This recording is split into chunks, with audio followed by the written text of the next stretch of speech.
ahead and offloaded the app and reinstalled it. Ended the old stream, started a new one. Hopefully, this time it works out all right, and we can have some interesting conversations about today's news and any topics that might be on y'all's mind. My sleeves. Here we go.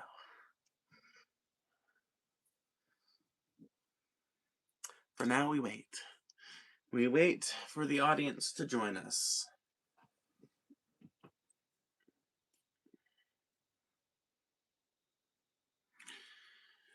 Oh, my name, it means nothing. My age, it means less. Oh, the country I come from is called the Midwest.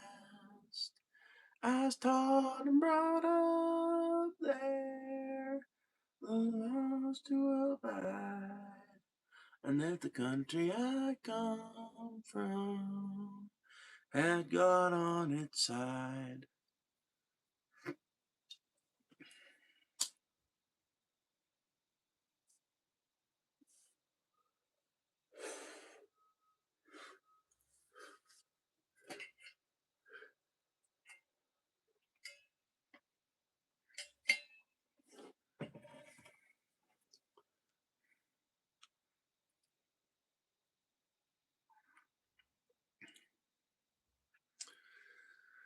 Oh,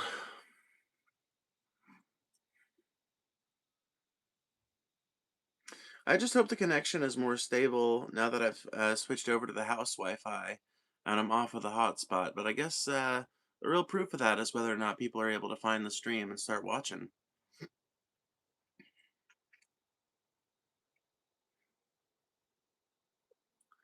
Because surely I will find a way.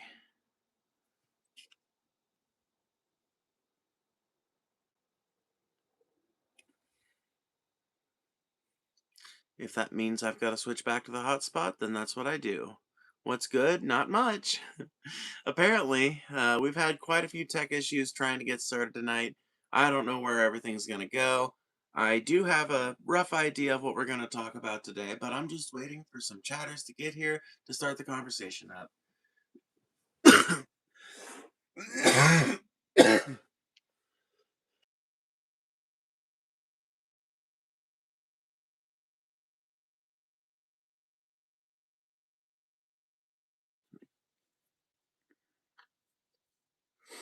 I'll show you I'm the alpha male. I really don't give a fuck whether you're not, like, I don't care. I don't care if you're an alpha male or not. Nobody else does either, for the record.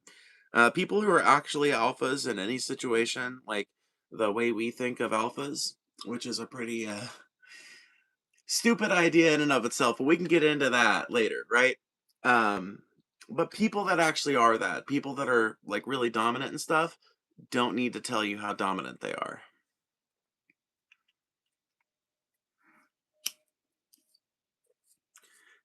Typically. Will you speak on massive Jewish overrepresentation of positions of power and influence? I really don't think there is. I mean, if you look at the real movers and shakers of power right now, they're all supposedly Protestant white Christian guys.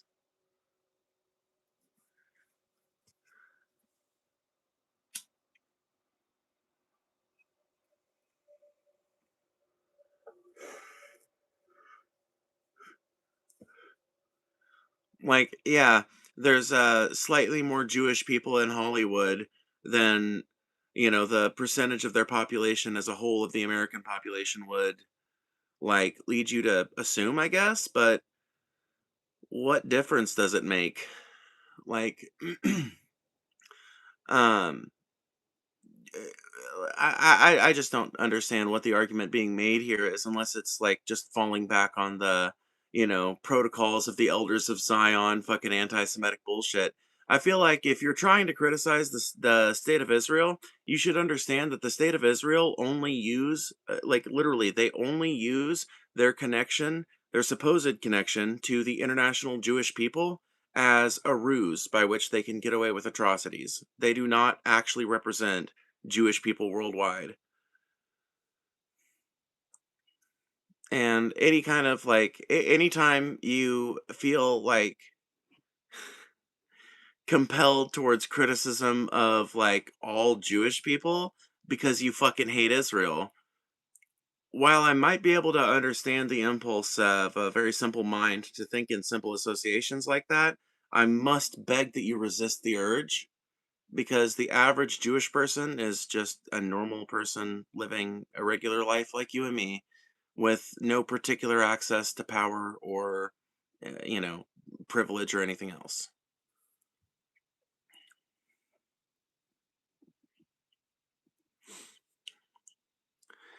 Okay, here's an interesting thing. It is factual that white people work together for their own means. It is factual that Jews do the same thing. No, neither of those two things are factual. There are some white people that work together along the basis of their own whiteness for like the advancement of themselves as a collective, and they see that collective as whiteness. We call them white nationalists. We call them Nazis. I don't frame all of my views and all of my advocacy and activism through the lens of what's going to be best for white people.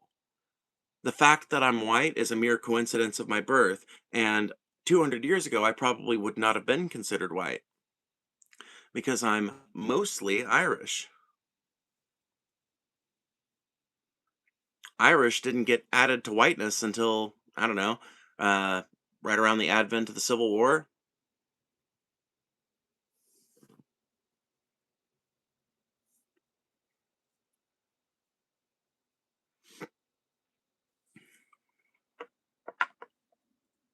What are your pronouns? She, her, hers.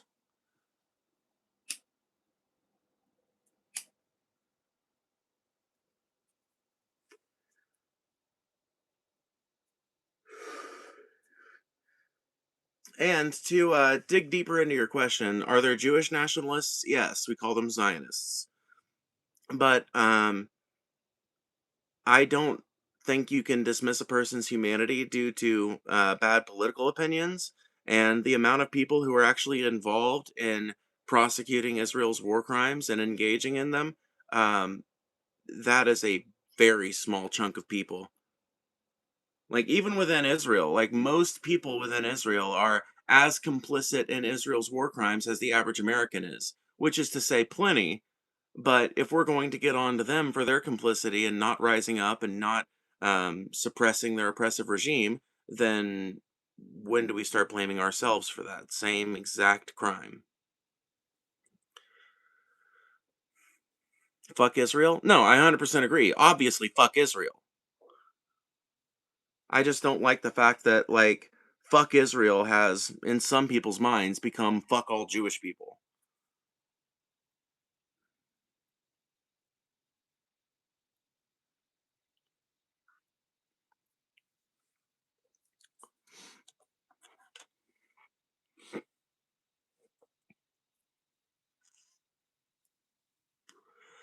Israel and its explicit ethno-state building on Jewish nationalism and Jewish supremacy.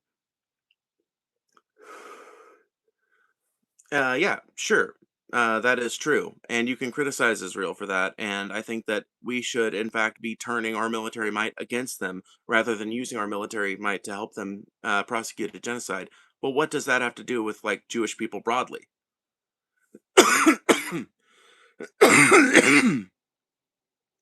You know, apartheid South Africa also claimed to be a country that was acting in the best interests of white people. I don't feel like I've got any fucking connection to South Africa, nor loyalty there too. And the same can be said for plenty of Jewish people that don't live in Israel, and some that do. Exactly. Hate the government, not the religion. Precisely. Hate the government, not the people, not the religion. Has Iran not taught you this? Even Iran's propaganda knows better than to target the people. Even Iran, theocratic dictatorship that it is, hanging fucking grad students as it is, recognizes that you have to make a distinction between a government and a people.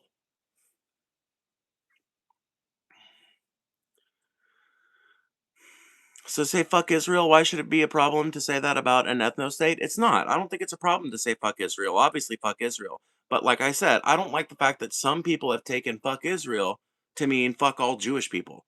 That's not like that doesn't follow. Excuse me.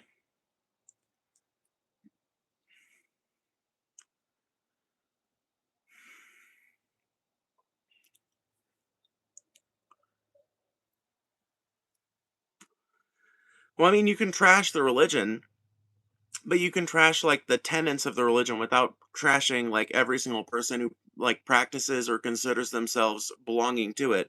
And like Judaism is weird, right? Because Judaism is like it's an ethno religion basically. Um you can become Jewish and like because of the way it works, I guess you can technically is that the one ethnicity you can become? I don't know how it works. I'm not Jewish. But it's weird because like unlike Islam, which sells itself openly as like a religion that's easy to convert to and universal and open to all, even though it is somewhat geography locked by its language and stuff like that. But Christianity also has that same kind of rule about being open to everybody, ostensibly. Judaism is not necessarily trying to be open to everybody, and Judaism is associated a lot more with ancestry than Christianity or Islam is. There are white people the world over that, that have no connection to the Arabian Peninsula that are Muslims. Meanwhile, there aren't that many Jewish people, I would imagine, that can't trace their ancestry in some way back to the ancient peoples of the Levant. Try leaving the religion of Islam? Oh yeah, no. Islam hates apostates. Apostates? I'm not sure.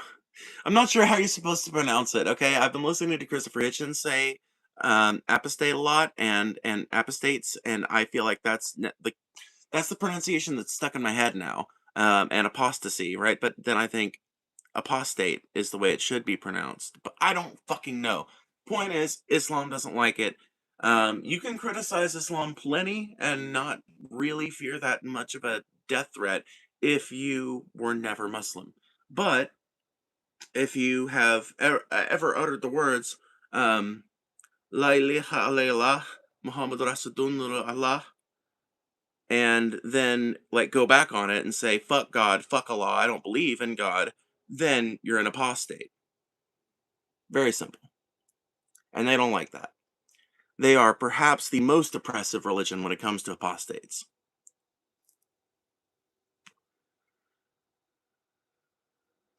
So you're not a Trump supporter? No.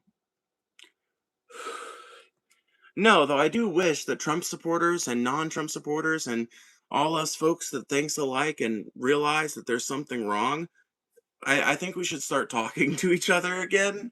So I hope that doesn't make you dismiss me out of hand. But no, I'm definitely not a Trump supporter. Wasn't much of a Kamala fan either, to be fair, but no.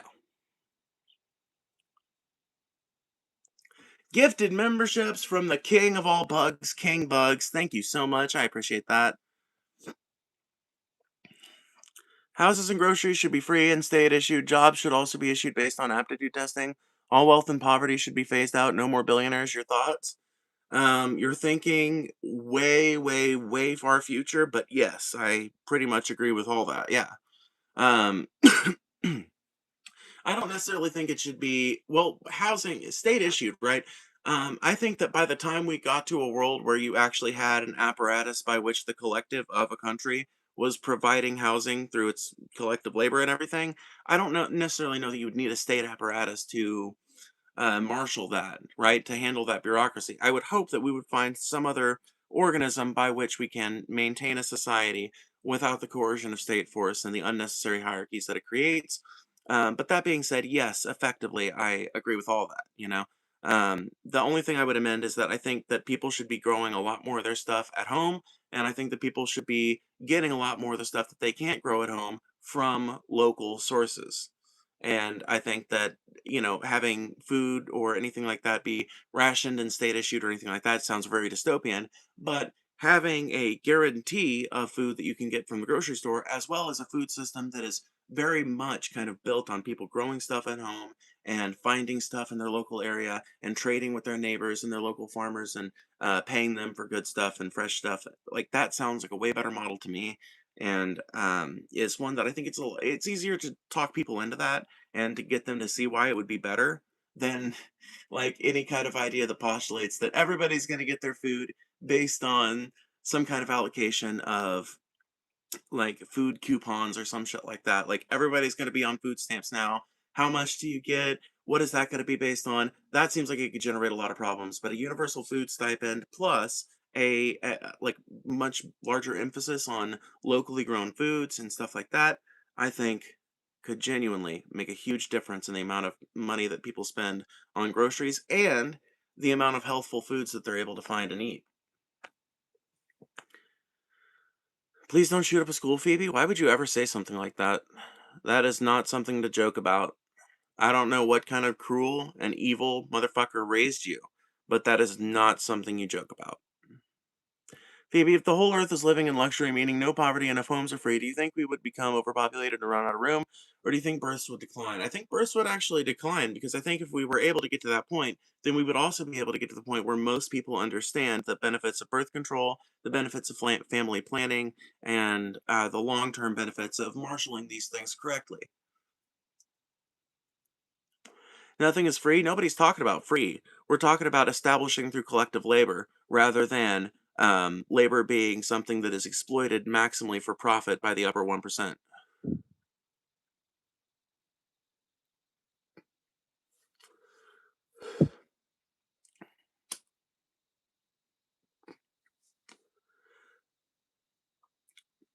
Right now, you pay your gas tax, and the roads may get fixed, they may not. And whatever happens, there's a bunch of middlemen that sit in between that gas tax and getting that fucking road fixed. What we're talking about over here is making that system more efficient and getting more done with it. Not just that particular system, all this shit.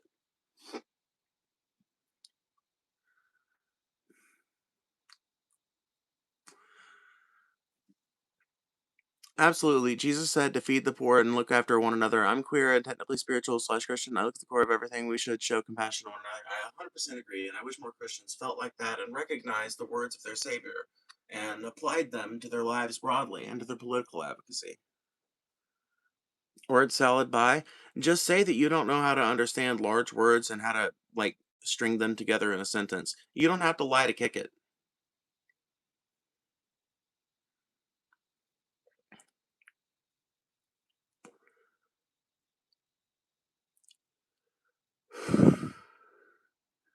Bro, is Granny W stream?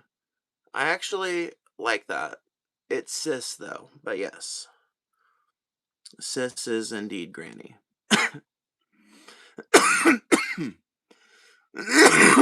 Cool jacket, by the way. Thanks.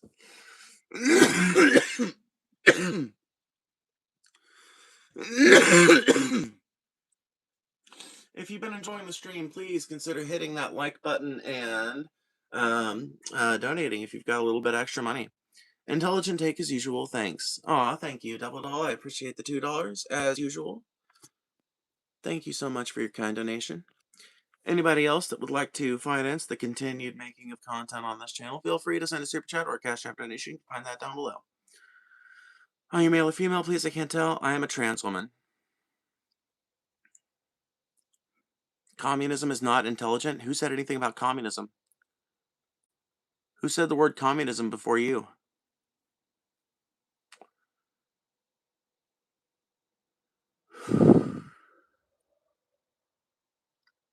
Bro talks too much. The cheap cig goes out every time she stops talking.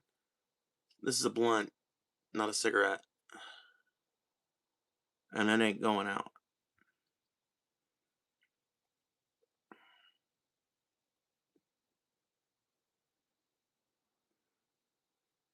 You may be too stupid to know what you are espousing.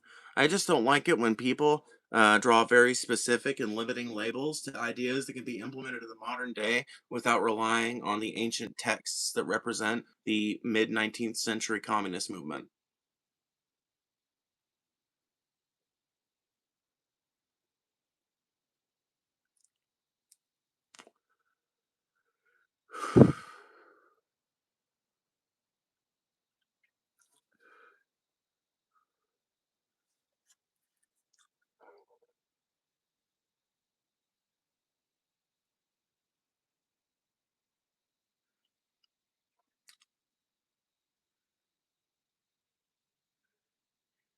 Ancient texts, that's how they're fucking treated.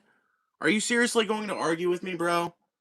I'm a fucking leftist. I'm farther left than fucking an actual communist is. And you're really gonna argue with me here? Yes, it's treated like it's an ancient fucking text. Das Kapital is treated like the Bible by the average leftist.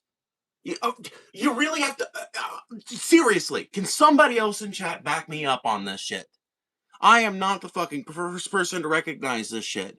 Christopher Hitchens, fucking Bertrand Russell, fucking, I could sit here and name off a bunch of dudes who recognize the same fucking thing. And that's not to say there's nothing good to learn from those books, by the way. That's not to say that there's no ideas that we can take from the mid 19th century communist movement and apply it to the modern day. The thing to realize is that, like the Bible, there is good and bad ideas. There are ideas that are applicable now, and there are ideas that are certainly not. And it is just one of dozens and dozens of books that you can and should read if you want to expand your political vocabulary and like enable yourself to actually see forward to a world where people live better lives.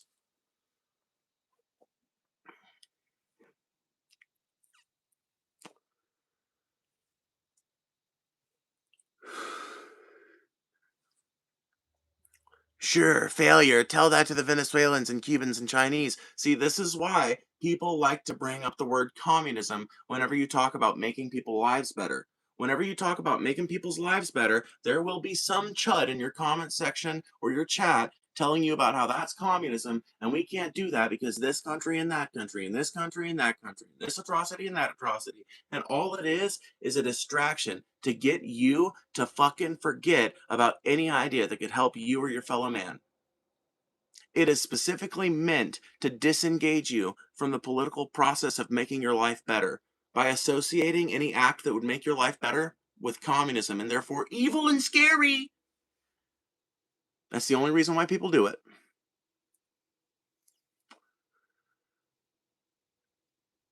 What do your parents think of you? They fucking love me. Go watch the stream the other day where my mom sat and talked with me for 2 hours on stream.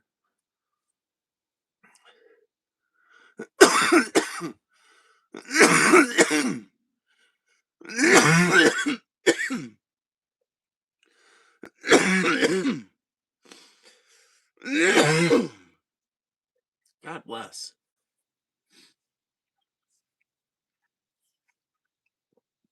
Bet you were sober for that? No, smoking a bowl right there.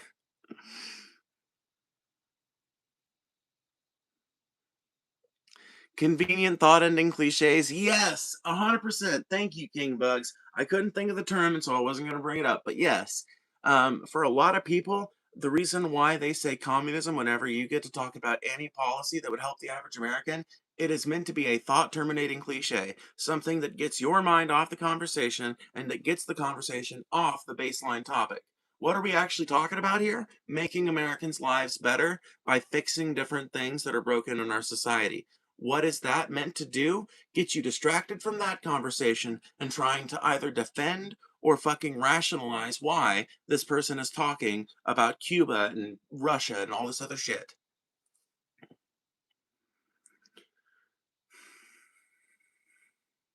Thibs communist say, dude, literally this motherfucker with the fucking little person profile picture and the bunch of letters and numbers as their name is so frustrated and angry by the conversation that they're losing with me that they are so, like typing anxiously. Like they're like, oh, holy shit. Oh, fuck. God damn it. Oh my God. Enter. And it's like badly mistyped because they're so anxious and they're so worried that they're not going to get it out quick enough before I don't see it anymore. It's hilarious to see you freak out.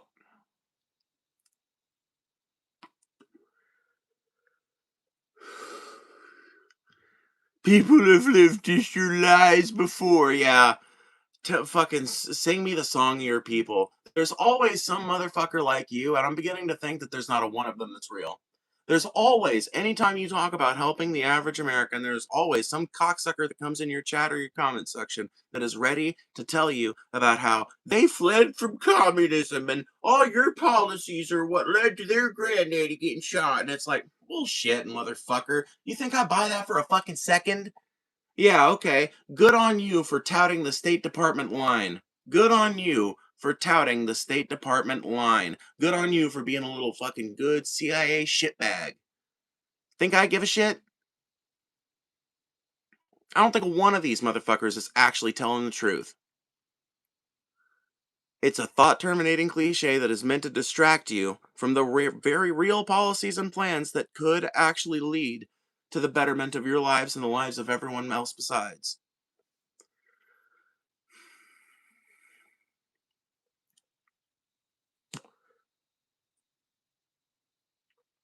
Play the guitar.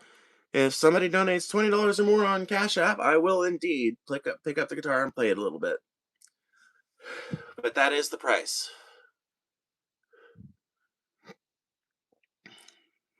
All opposition is a bot, they have nothing else. No, I just think you specifically and people like you are fake. I didn't say that you're necessarily a bot. Maybe I did say that you're a bot, but when I say a bot, I don't always necessarily mean an automated program using an AI to posit some specific viewpoint. It could just be some motherfucker with a fake account that's being either paid or has some vested interest in promoting a certain narrative. And in your case, the narrative you have a vested interest in promoting is the idea that anything that would help the American people is communism and therefore evil and therefore can't be done.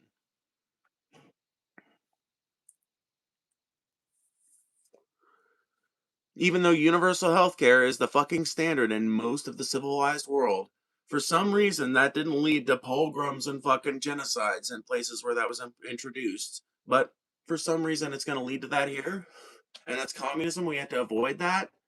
For some reason, having like a fucking state funded daily, or I'm sorry, monthly allotment that you can spend on food in addition to whatever you're getting paid normally is going to like lead to the collapse of our society. You're ridiculous.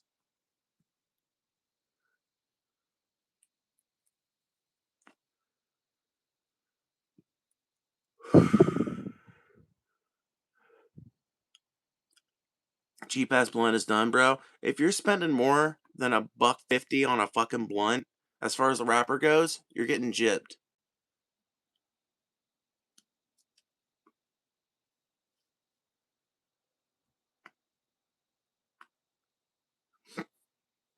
I'll send $1 for you to play the guitar.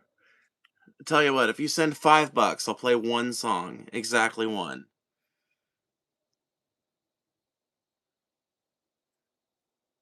Let out all these triggered Trump simps keep getting under their skin. Hey, I'm gonna stay here. I'm gonna keep making them super chats. I'm gonna keep pissing them Trump supporters off, and actually having real conversations, if you can believe it or not, every so often.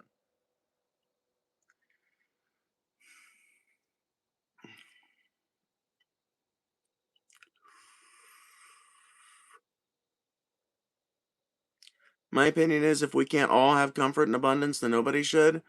I kind of agree, yeah. Our ideas are the only ideas that lead to everyone enjoying a life of comfort and abundance. The ideas that people are defending when they defend capitalism maintain a system where 0.1% of the population gets to live a life of lavish luxury where they essentially never have to work and never have to do anything meaningful with their lives, and in fact make a lot of their money and profit off of fucking over the world. And we're just supposed to accept that, and we're supposed to be okay with that in perpetuity. And they live a life of luxury that can never be even compared to your life in any way. The comparison can't even be made. You cannot go to a hotel as a pleb nice enough to approximate the experience of being on a yacht. You simply can't. Aw, okay, well somebody sent $5, so I'll play a song. Let me finish this one.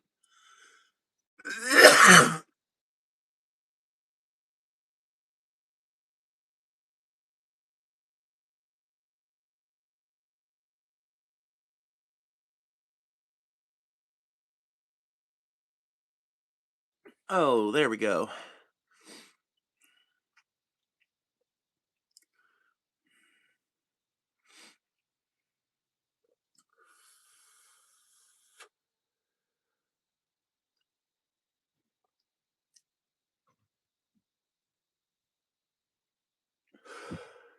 I wouldn't give a cent to hear you play a guitar. Well, too bad, because you're about to anyway.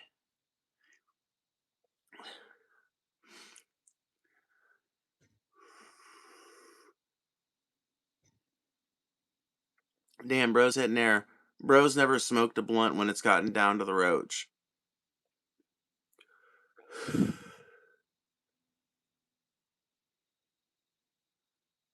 Equity erases equality. Leftists know this, but useful idiots do not.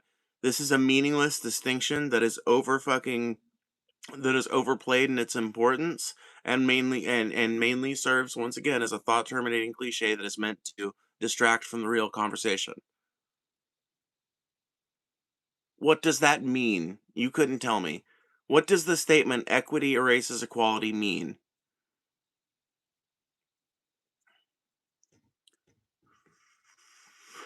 How long you been collecting unemployment for real? I've never collected unemployment. I make my living off of this stuff, like literally what you see here. This.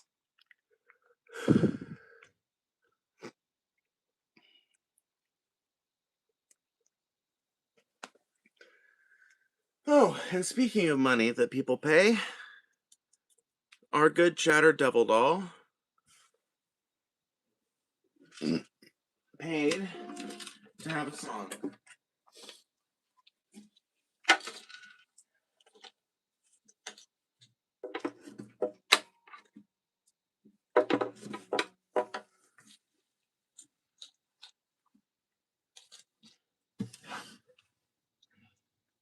I have to imagine after this many days of not being tuned, it's royally out of tune. But we will see. So far, not as bad as I thought it'd be.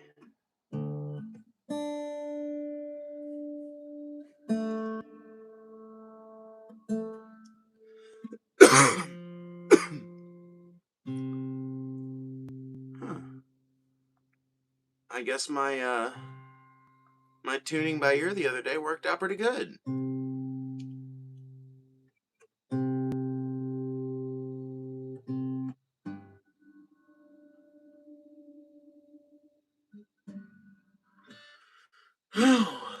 Okay.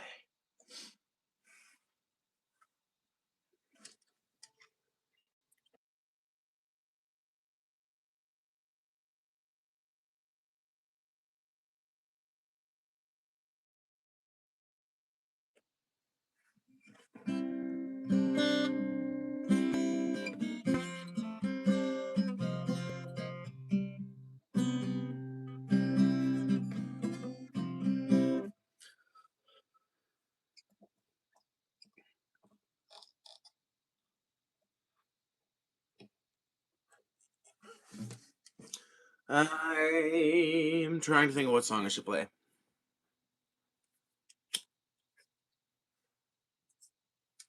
King Bugs with the $20. Look at that. King Bugs, I love you. Always making sure these guitar sessions are fully worth it. I mean, they're always worth it. You know what I mean. King Bugs makes sure I'm richly rewarded for my efforts. Stairway to Heaven, I wish I knew it. Although it hasn't, it has been a while since I played 1979.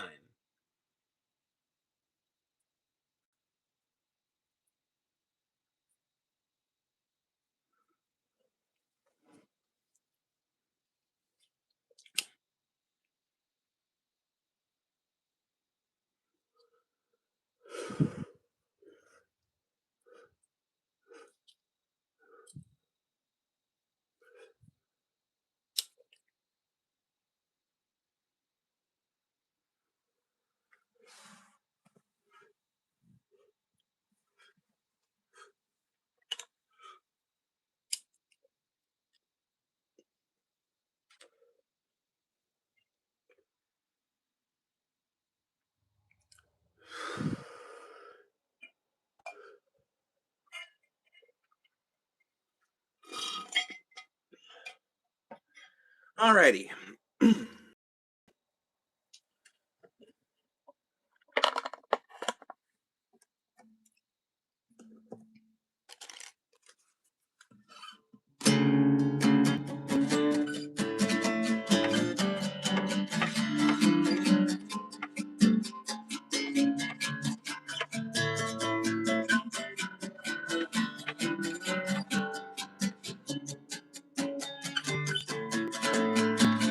Shakedown 1979.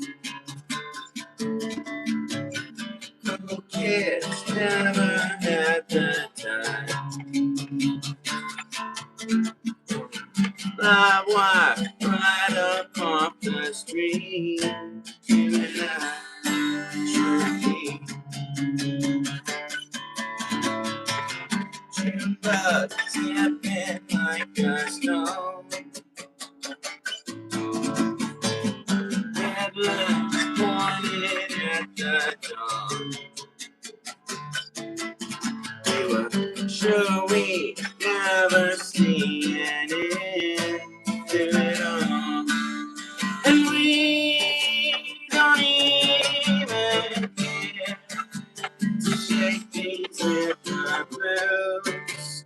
And we don't know where our bones will rest. Just, I guess, lamented and true in the dust below.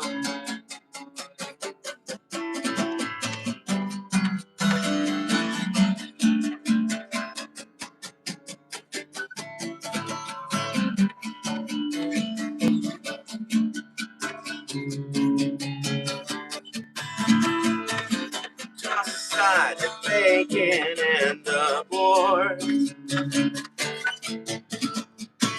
We weren't sure just what we were looking for. More feet steady slipping dues down the sea. But we don't even care, as restless as we are. And we found love in the land of 1,000 guilds for cement. Restless in your shirt, relax and times below. Faster than the speed of sound. Faster than thought we don't.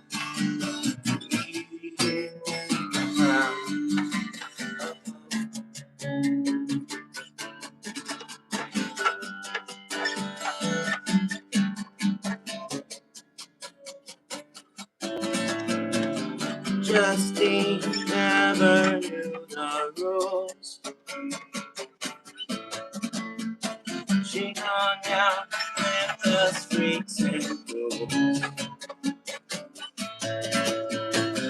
No apologies ever need be made. I know you better than you fake it to see. But we don't even care, as restless as we are. Down in the land of 1,000 years before sunset. Legendary true.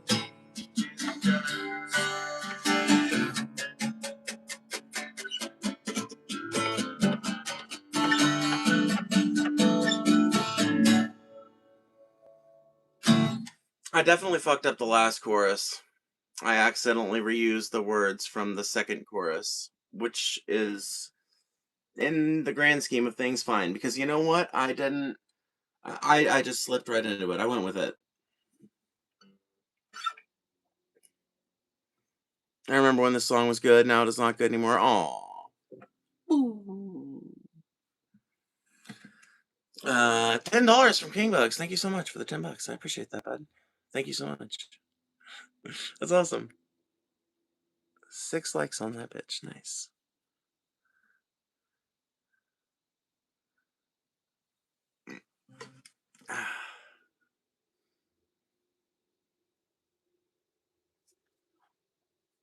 Man, all you guys talking shit just makes me want to play more. What's the next song I can do a terrible cover of?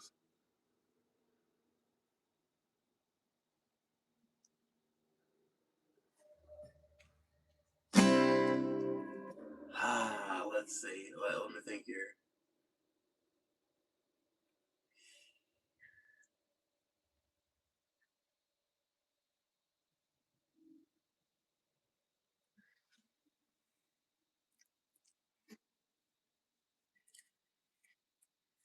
This right here where the crime rate's so high, you're an idiot.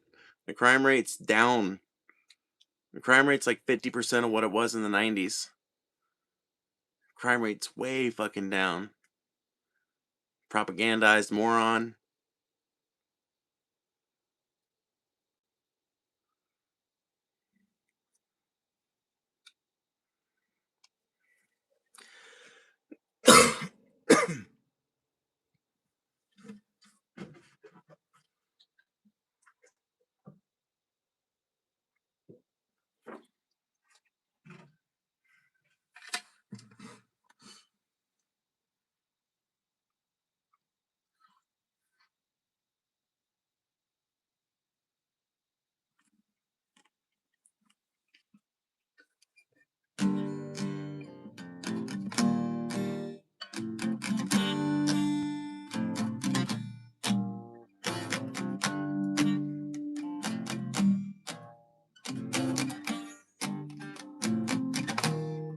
Hmm.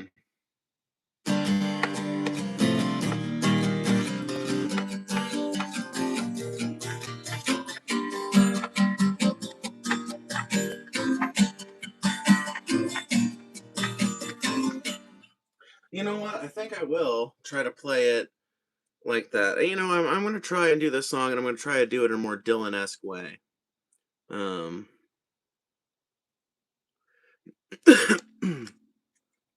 let's see here.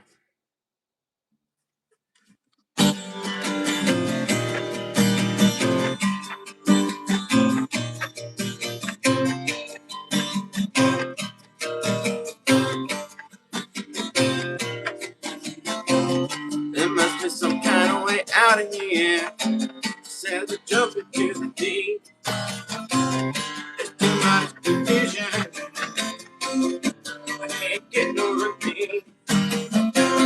This man may drink my wine, while man take my earth. Some level on the line. Nobody offered his word.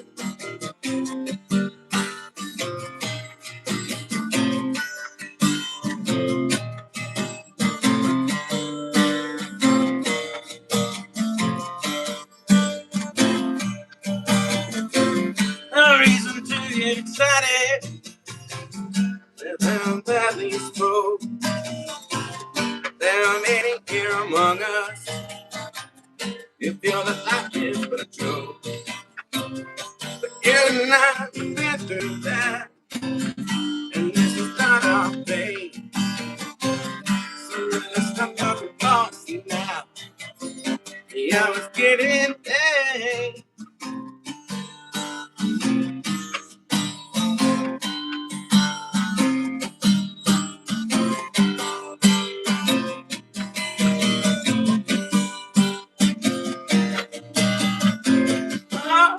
Oh, what's going on?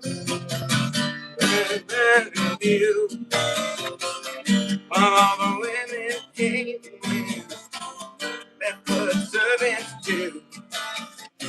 Outside in the cold distance, oh, I catch it growl to rise up broken and the wind again.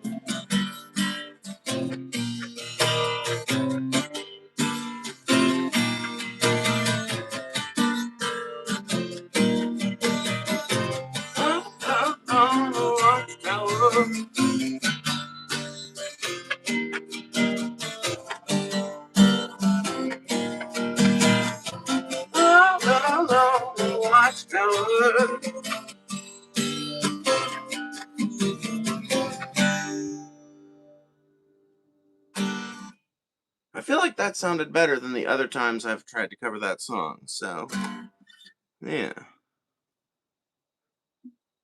Yeah, I like that.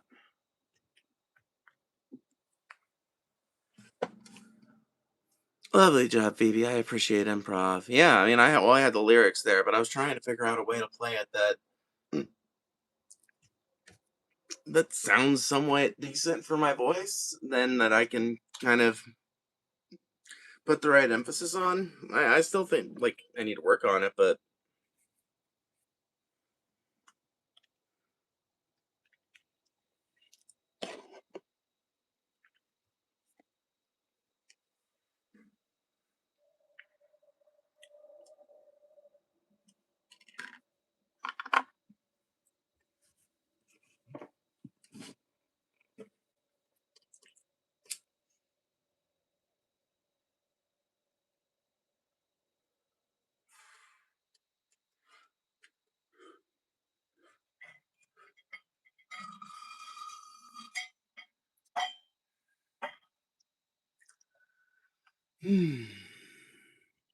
you did a good Smashing Pumpkins. Can you do Nirvana?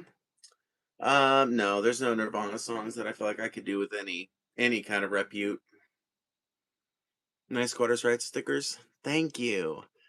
Finally, someone gets it. It's not a sticker though. I actually drew that myself.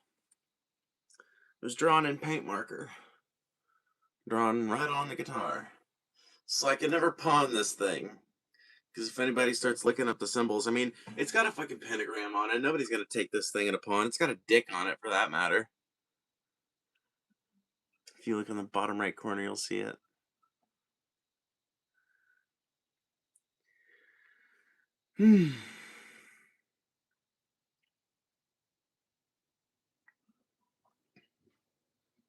Come labor, get ready to dance for your bread. My son, I was once where you stand.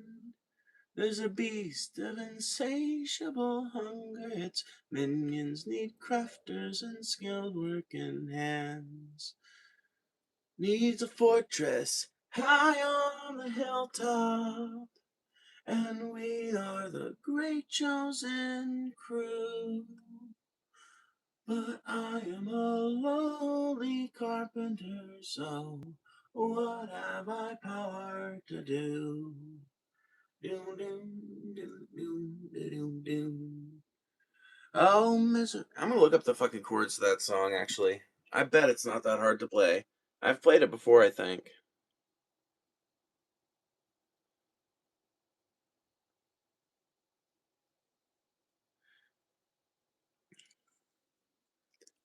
There are a lot of people in the chat that peaked in high school. Tons! Tons of people in the chat that peaked in high school. Like, a concentration of them that is abnormal even for my chat.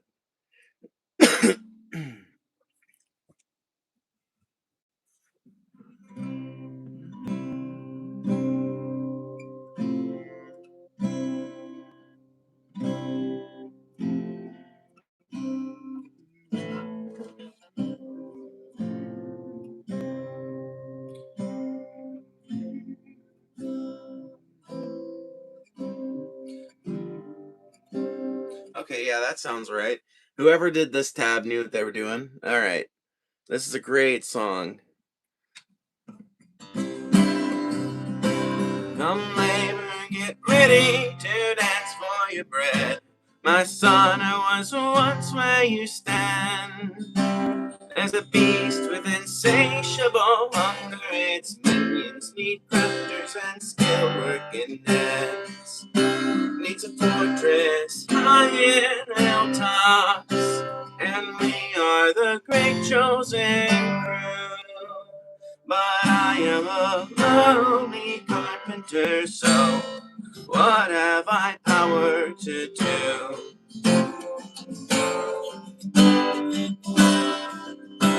Oh, misery calls us to rise up at dawn, to turn way as fast as we can. We may be the mortar that cradles the brick, but I am just one grain of sand. And don't tell me of tossing the riches, it only brings pleasure and pain.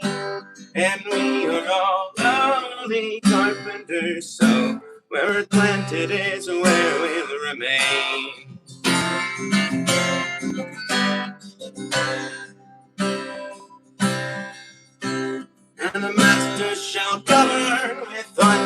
broken backs look down from the top of the hill.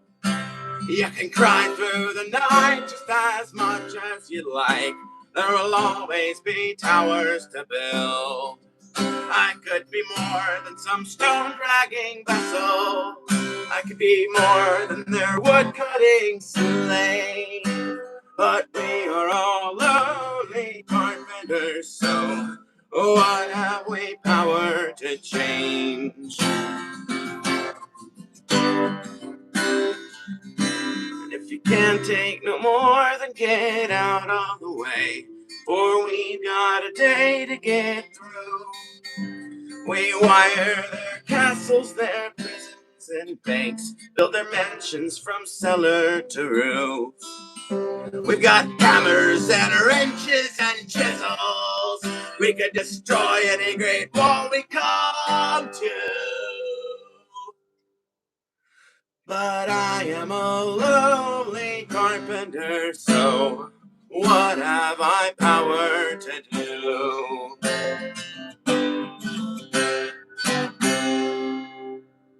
Oh, workers of the world, reunite! I got mixed up between saying rise up and unite, so we'll say it both. Workers of the world, unite, and workers of the world, rise up! There we go.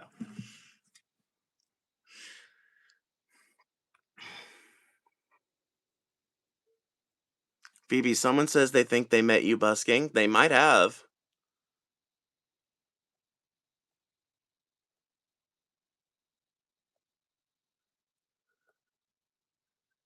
Who? I don't see them in the chat. I'm pretty sure I met you when you were busking in Farmington. Very good chance. I used to busk by the exit to the Walmart by T-Mobile. I don't know what's there now, but there used to be a T-Mobile and a Qdoba there.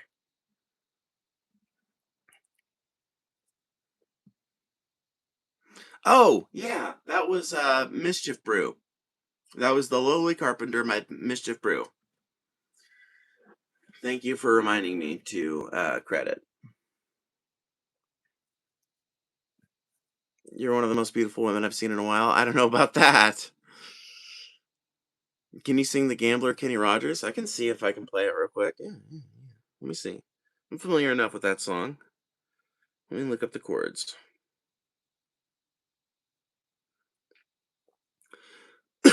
I usually don't play songs that are quite as popular as Kenny Rogers, but man, it's The Gambler. And you requested it specifically. How often do I get a request that I actually halfway somewhat fucking half-ass know?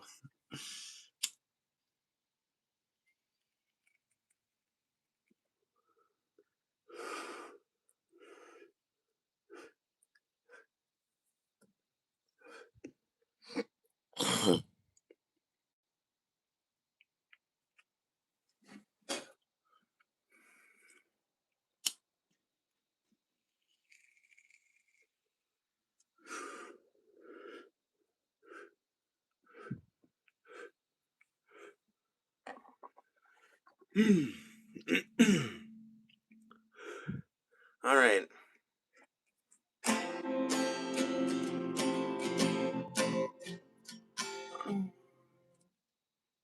You play, I pay. Get you a gram or two of the top shelf on me. Well, thank you, Punky, for the $20. I appreciate that a ton. That's awesome of you. All right. On a warm summer's evening, on a train bound for nowhere, met up with the gambler. We were both too tired to sleep. We took turns staring out the window at the darkness till boredom overtook us, and he began to speak. He said, son, I know it. He said, son, I've made a life out of reading people's faces, knowing what the cards were by the way they held their eyes. And if you don't mind me saying, I can see you're out of aces. For a taste of your whiskey, give me some advice.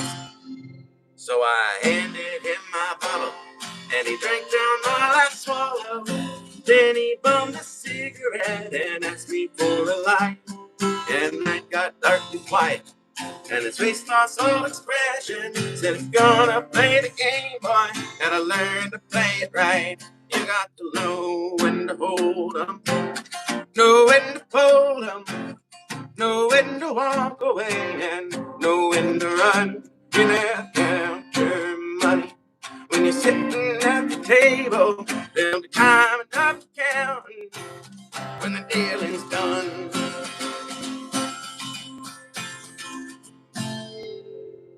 Now every gambler knows that the secret to surviving is knowing what to throw away and knowing what to keep.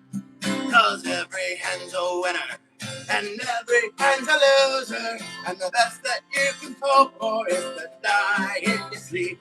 And when he finished speaking, he turned back toward the window, brushed out his cigarette and faded off to sleep. And somewhere in the darkness, the gambler, he broke even. But in his final words, I found an ace that I could keep. You got to know when to hold 'em, know when to hold 'em, know when to walk away, and know when to run. You never count your money when you're sitting at the table. No time enough to count when the dealing's done. You got to know when to hold 'em, know when to fold 'em, know when to walk away, and know when to run. You never count your money when you're sitting at the table. Be time enough to count when the dealing's done. I tried to add a little bit of folk punk flair to it.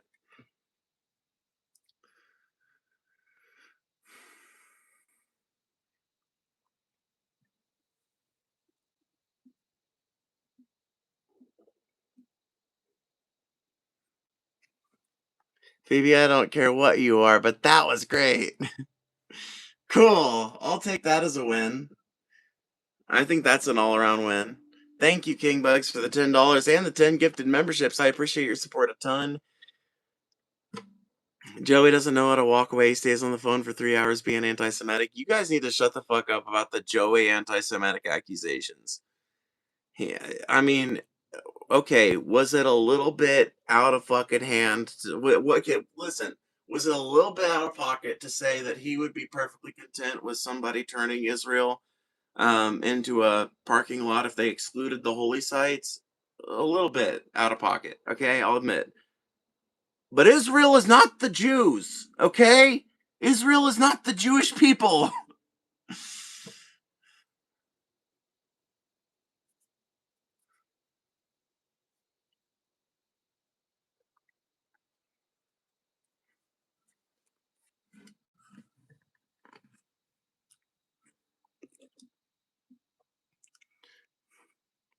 Phoebe, I just subscribed to Mischief Brew. Thank you. They are awesome. Yes, they are. And I just wish the main dude behind him was still alive, you know? It just sucks that he died so young. Rip Eric Peterson.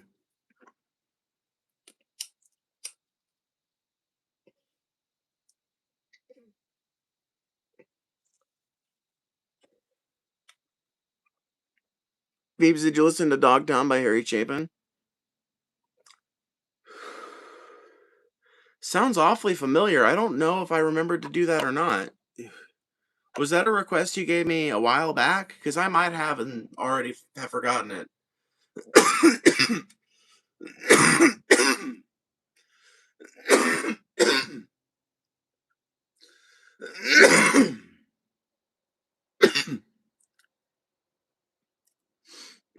Sorry about that, y'all.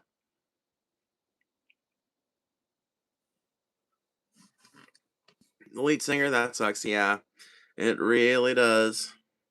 I'll play you some more of their songs. Another one of his classic tunes.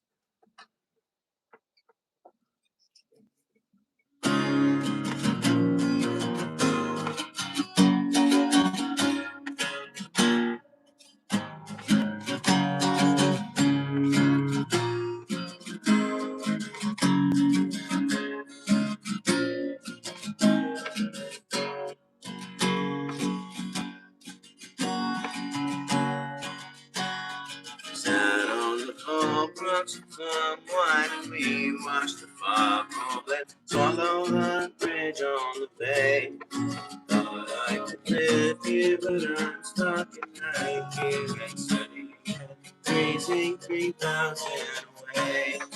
Bullets on Kentucky, 3 Mile Island, your coal fires buckle, thunder's highway. I know just to leave you, but it's good to see you. And on down, Moscow City, PA. Where we all come from, most died of black one another, brown leader, a boxer, insane. When he finally got the cops made a few calls, they opened it. They'll never thought it on again. All Pennsylvania, 3 Mile Island, your coal fires buckle, Miners Highway.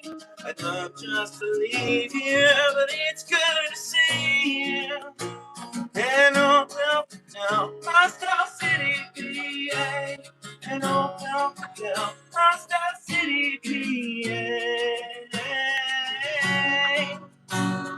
Wake you in Steel City's road, white sunshine in my face. Woo, now I'm safe.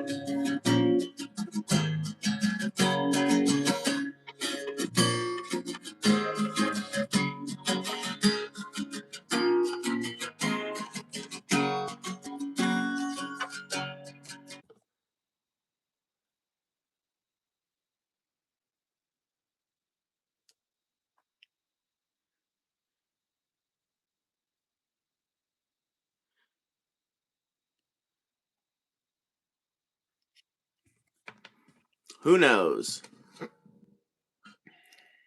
Anyway, thank you, King Bugs, for the 10 gifted memberships. I don't know if I called that out earlier, but I appreciate it.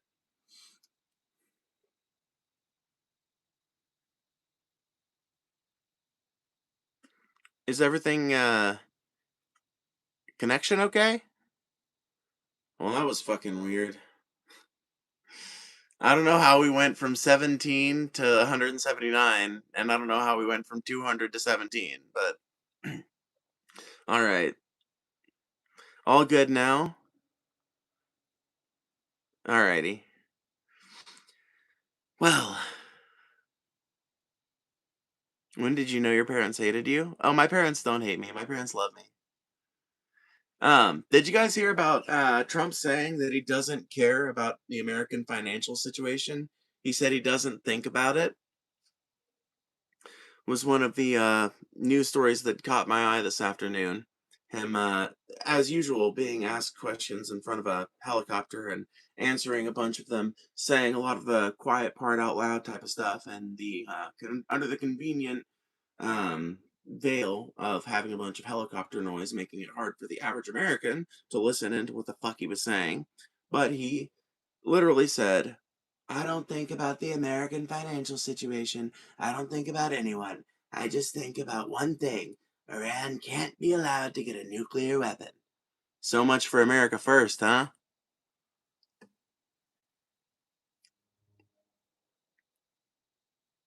Phoebe, your mom was a nice addition the other day, by the way. Thank you. I really love having her on. Whenever she's willing to come on, it's always a treat.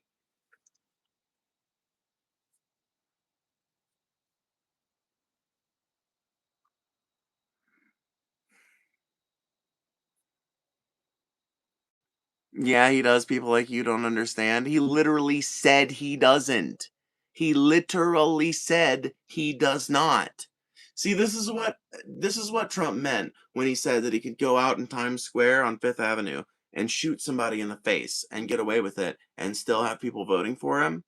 He can literally tell you with his own words, I don't think about the financial situation for Americans. I don't think about anyone.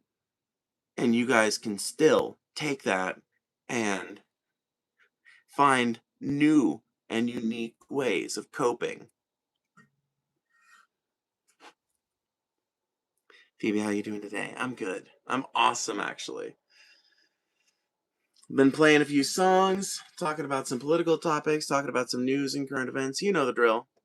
By the way, if you're enjoying the stream, please make sure you hit that like button. You can double tap your screen. It's the easiest way to do it, or you can hit that like if you've actually got the button available. Either way, it's super appreciated. Let's get it up to 50 likes. Let's see if we can do that. I bet we can do it. It would only be 16 more. Less than a tenth of you. Your stream sucks? Well, go watch somebody else then. I don't have you chained to the radiator. Trump is the best president in the past 30 years. He's the only president in the last 30 years that's been willing to say that he doesn't care about the American financial situation. If that makes him a good president in your eyes, then that's pretty fucking alarming. I'm upset with Trump. Any rational American should be, whether you voted for him or not at this point.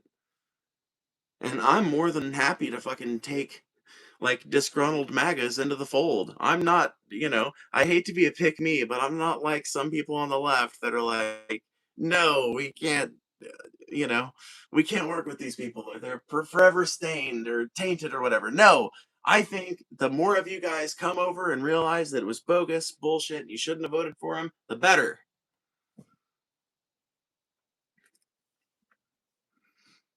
And I am more than happy to talk you through any of the ways in which you got duped. Hey, I've been duped before. I voted for Joe Biden, if you can believe it. So I know what it's like. I've been there, and I can help guide you out of this path of darkness. Thank you for the 10 gifted memberships, King Bugs. I appreciate that a ton.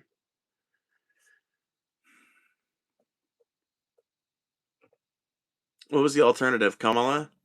Well, yeah, like that's why I'm not like that. Yeah, exactly. That's why I've got a policy of being like, hey, if you realize that it was stupid to vote for Trump, that maybe we needed a third party or independent option in 2024 instead of like the Dems and the Republicans, hey, I'm your girl. I will fucking help introduce you to third party movements, independent ways of thought. I am more than happy to introduce you to the few like state level and local Democratic politicians and shit that are doing something. But I gotta tell you, independent and third party shit is gaining fucking traction in America. The governor of New York, or not the governor, the mayor of New York City is a member of the Democratic Socialists of America, which is not itself a political party, but is a like political machine of sorts, like an organizational framework that exists outside of the DNC Republican fucking divide. And there's like an independent candidate that is getting a bunch of fucking support, like even compared to the Democratic candidate, who is like basically saying that she is going to drop out when it gets close to the general election to give all of her support to the independent candidate. So like state level DNCs are starting to fracture and starting to like bleed their support into other movements and shit. I'm telling you, the time is now. If you're a disgruntled Republican, you don't have to be that way forever. If you're a fucking disgruntled Democrat that keeps voting for the same useless Dems that don't do anything on a national level, you don't have to be that way forever. We can build a new national movement with fucking ideas that actually help us. And we can hold the politicians that we elect on the wave of that new movement accountable. We can hold them to account to do that shit.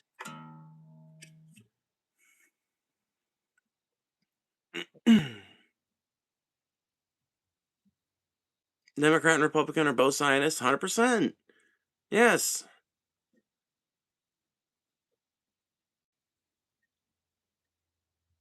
Did you used to like Trump, Phoebe? No, I've never been a big Trump fan. Although I will tell you, in 2016, I was like more open to I was more open to the prospect that he could be a good thing for America than a lot of other lefties were.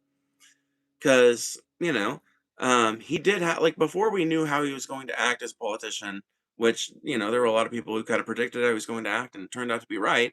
Hey, look at that. But before we'd seen how he would govern, it like he had a lot of like very populist rhetoric. You remember the drain the swamp shit. There were lots of Americans in my position that were kind of like, at the time, I would have called myself like a leftist. I would have called myself like a Democrat or a liberal, left of center, something like that.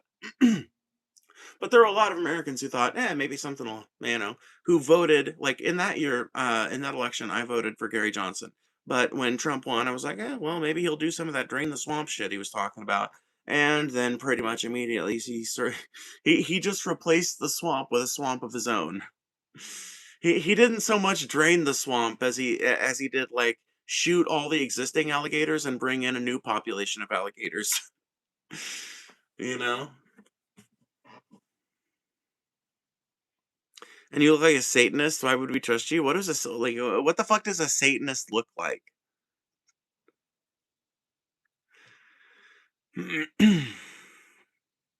What does your birth certificate say under gender? Nothing, because birth certificates don't list gender; they list sex.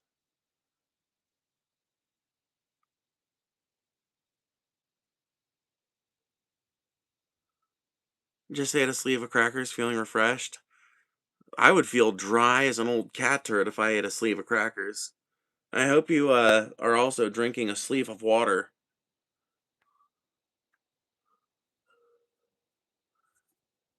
I'm usually ashamed to admit that I voted Johnson. I'm not. Look at the fucking options we had, King Bugs. Look at the goddamn options we had, man. It was a choice between Donald Trump, Hillary Clinton, and fucking like the two third party candidates. There was Gary Johnson and what, Jill Stein? I don't know. Like, like at the time I was feeling like I'll just openly admit it took me like until like 2020, 2022, that those 2 years to become as hardcore lefty as I am now. For a long time, I was just, like I said, Democrat, liberal, left of center.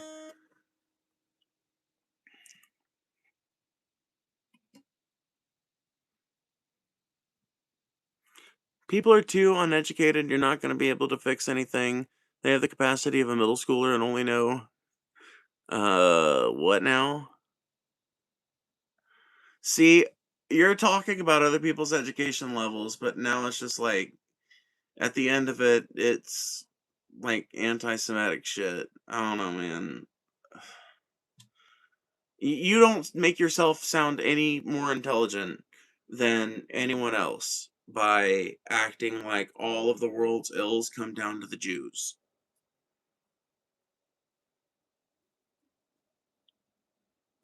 I love when people say you banned me and they're not even timed out. It's literally just attention seeking. That's all it is. New policy, anytime somebody complains about being timed out or banned, ban them with a hide. Permanent. So don't bitch about it. If you get timed out, take that as a warning that you fucked up in some way and you need to fucking quit it.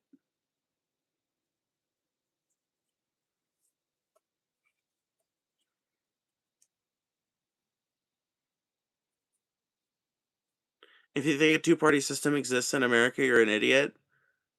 What? What do you think exists, Dusty?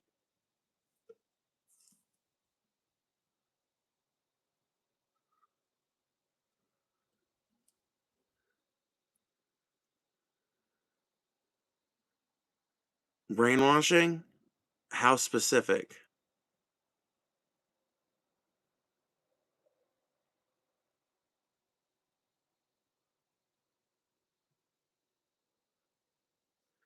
Okay, well, you didn't add anything to the conversation. I don't know what your problem is. I don't know what your fucking gripe with the world is. As far as I know, you could have any political position on the fucking world and be saying this.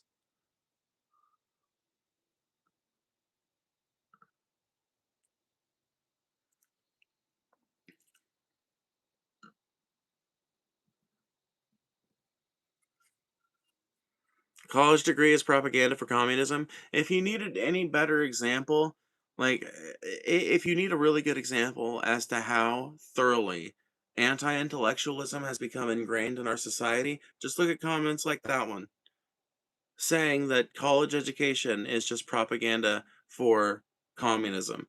That takes a particular degree of willful obscurantism, willful deference to anti intellectualism.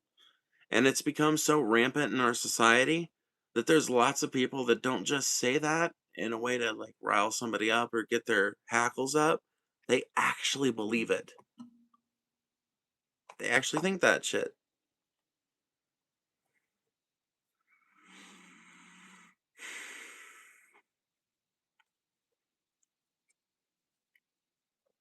King Bugs with another $10. Thank you so much. I appreciate that. Another. I need to get a drink.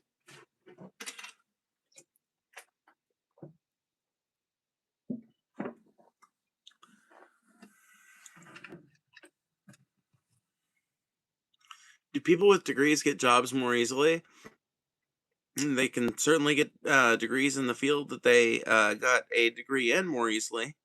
They might have to wait a while for a job like that to open up.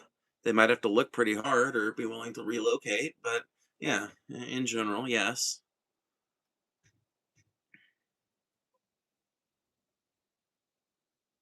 Not this weird Phoebe thing again. Not that weird Brian thing again. Coming into my chat despite complaining about it like he's some fucking winch locked in the basement to a radiator.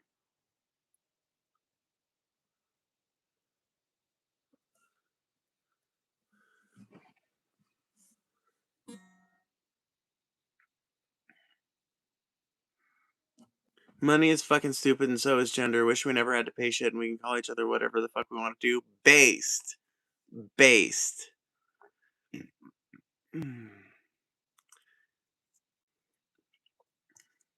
How come all the people that hate Trump look the same? We don't, but it is interesting that if you look at a fucking MAGA rally, all those people look pretty much universally alike. Let's just look at it. Let's just take a look, shall we?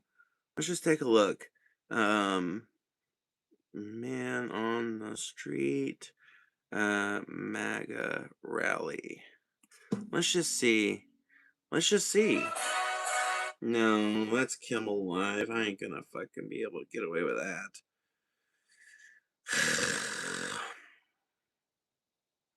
MS Now, I can probably do that. Oh man, it's gonna take me a minute to find this on YouTube, isn't it?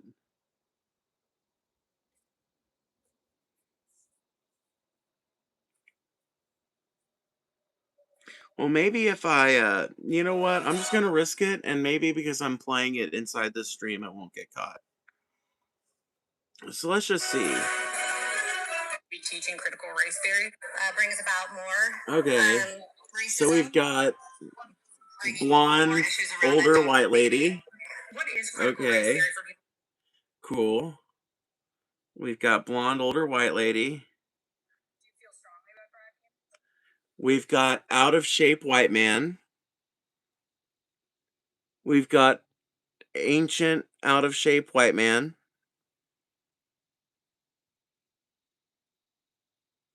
Ooh, we've got another ancient, out of shape white man. Holy crap, you guys. It's a gold mine of these people. Oh my god, it's back to the other old, out of shape white man.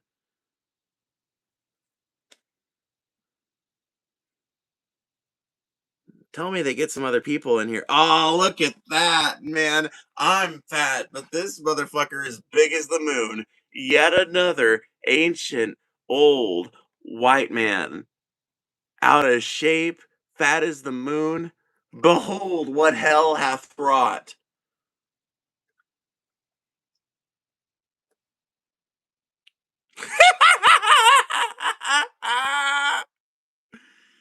And you say, we look alike.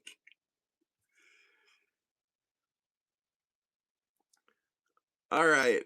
Oh my god. Holy fuck. Whose granny is this? Whose granny is this? Why are you allowing her to get interviewed by the news? You know she did not make a good case for herself. How dare you?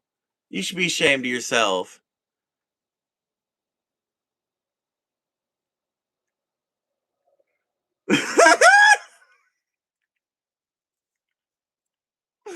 What the fuck? Oh my god, man. I'm dead.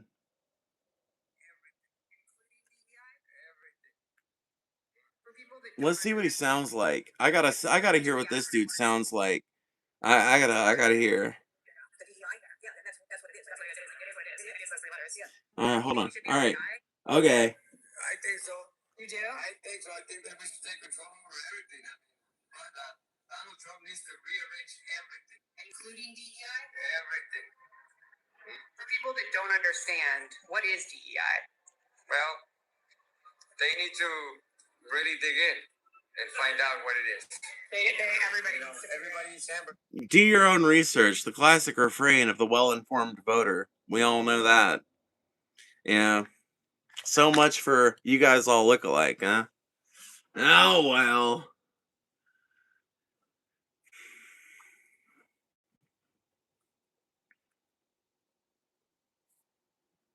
That'll make a good bit, by the way. When I cut it up later, I think I'm going to upload that one as a clip. Phil? My dead name's not Phil, but good guess. Brush your teeth? I brush my teeth daily. Maybe you've got a mouthful of rotten teeth, and that's why you're projecting your tooth issues on me. Never considered that. By the way, if you've been enjoying the stream, please consider hitting that like button. It does help immensely. Make sure you're subscribed to the channel and have the bell ring. And consider sending a donation or gifting some memberships. You can do that either via the Super Chat little apparatus down there, boop, or via Cash App down below.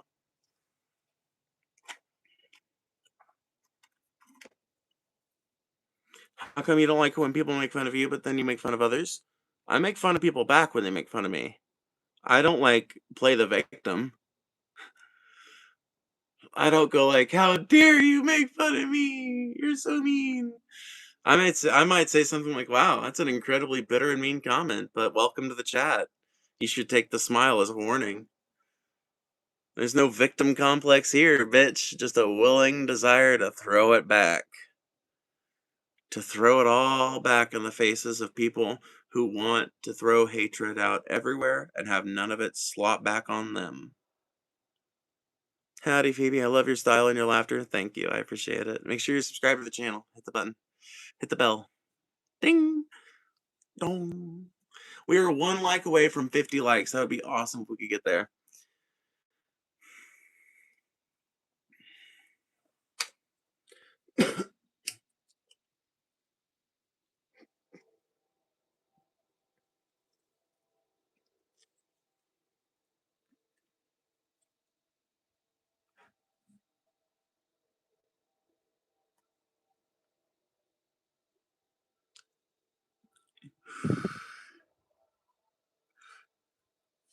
I didn't call the Mexican dude a white guy.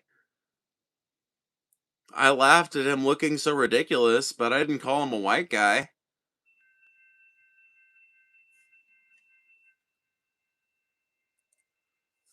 And yes, I'm sorry. I think a Hispanic man in a fucking honestly, I think anybody in a American flag print cowboy hat looks tacky and ridiculous, but I think it looks particularly tacky and ridiculous if you happen to be Hispanic while doing so.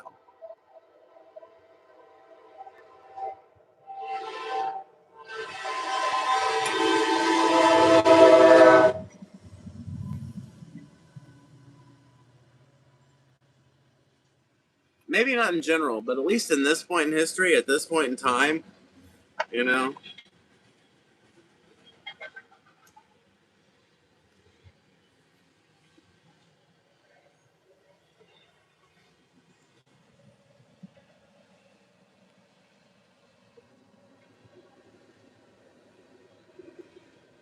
You own a pair of work boots.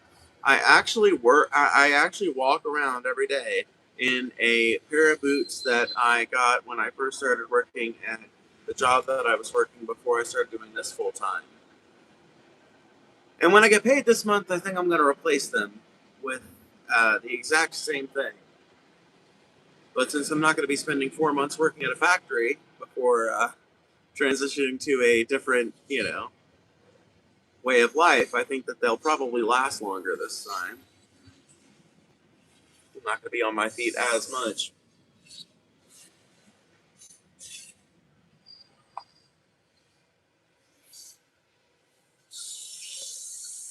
Dead end ass job, 100% based purely on your look. I mean, if I had stayed there, and it had worked out. There are people that like started out at the plant that I was working at that later ended up working on like the national level and had their college paid for by the company and shit. So no, it was actually a pretty lit job, but luckily for me, so is this.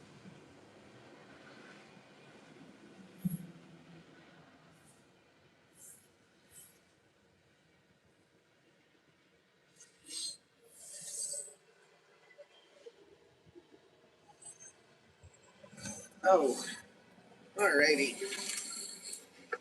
Put the guitar up for a minute.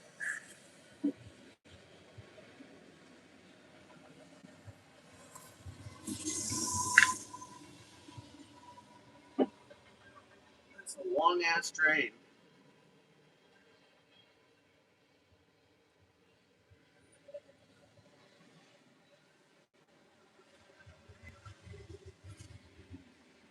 Because you don't know how to play it? Back the stream up 20 minutes, retard.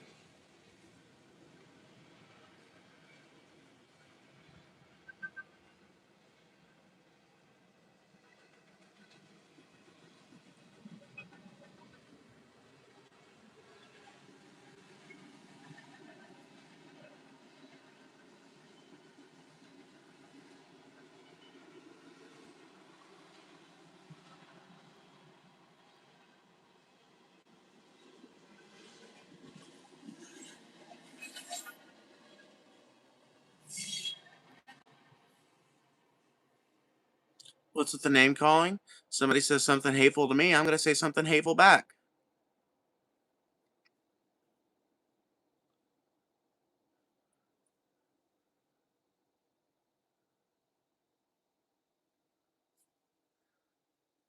The corollary to treat others as you wish to be treated is treat others as they treat you.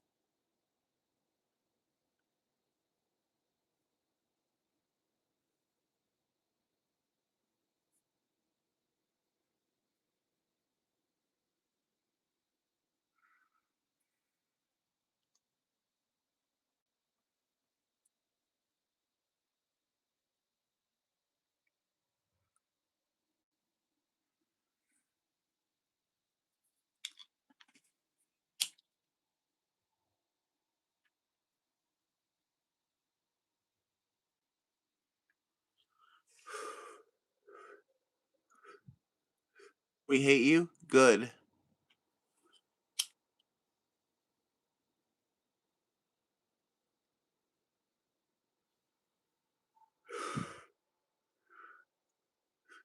Gonna let the skinwalkers in, Phoebe? Nah. The skinwalkers are on my side. I'm the scariest thing in these woods. I don't hate you. I know you guys don't fucking hate me. You think I let these dumbass fucking hateful people get to me at all? I use them for content fodder. That's it. That's all.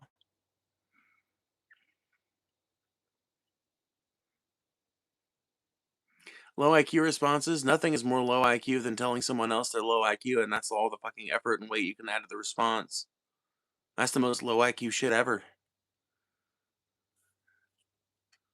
Woods lives in East Portland. I live in Mississippi, not Portland.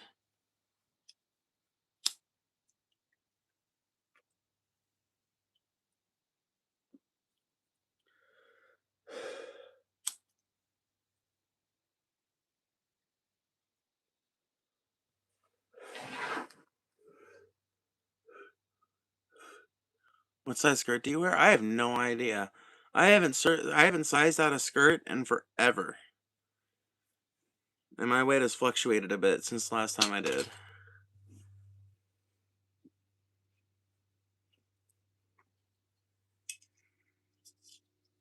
Damn, my trans pride pen broke. I need to put that in a safe spot.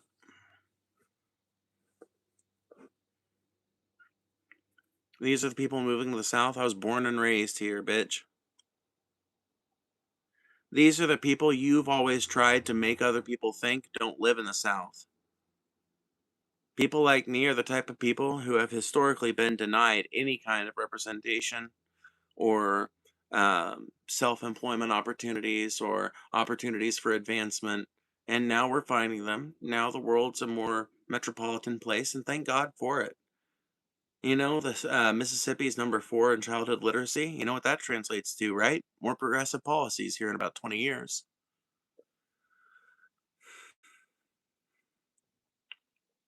If the haters truly hate you, they'll match the super chat to prove it. Otherwise, they just think you cute. True.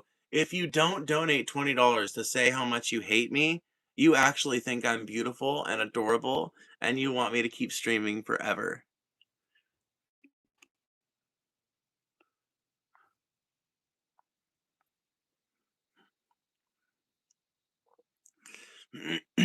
It feels like you are full of anger. I've been sitting here half gritting like a moron the whole time. How does it seem like I'm full of anger? I feel like I lapsed into moments of passion, but for the most part, I feel like I'm level headed.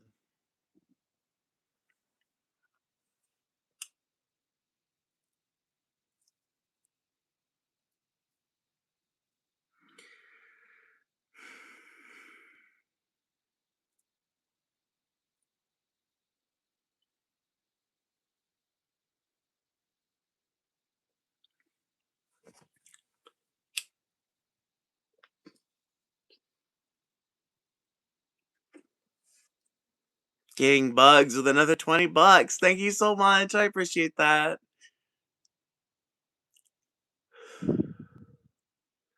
Ever seen a toothbrush before? Is that fake news too? What's a toothbrush?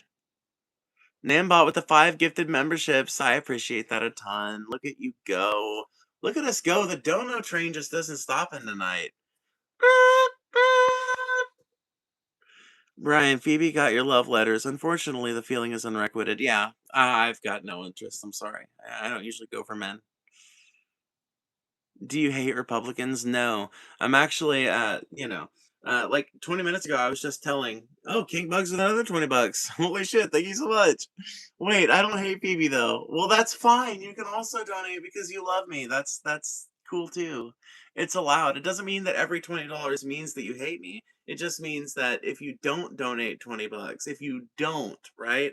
There's no judgment laid upon those who do the action. Why do you smoke crack on stream? I don't. Why do you go around to random people's live streams lying about their conduct on live? Look at those fat arms. I know. Aren't they great? Aren't they wonderful? I can fly if I flap them hard enough.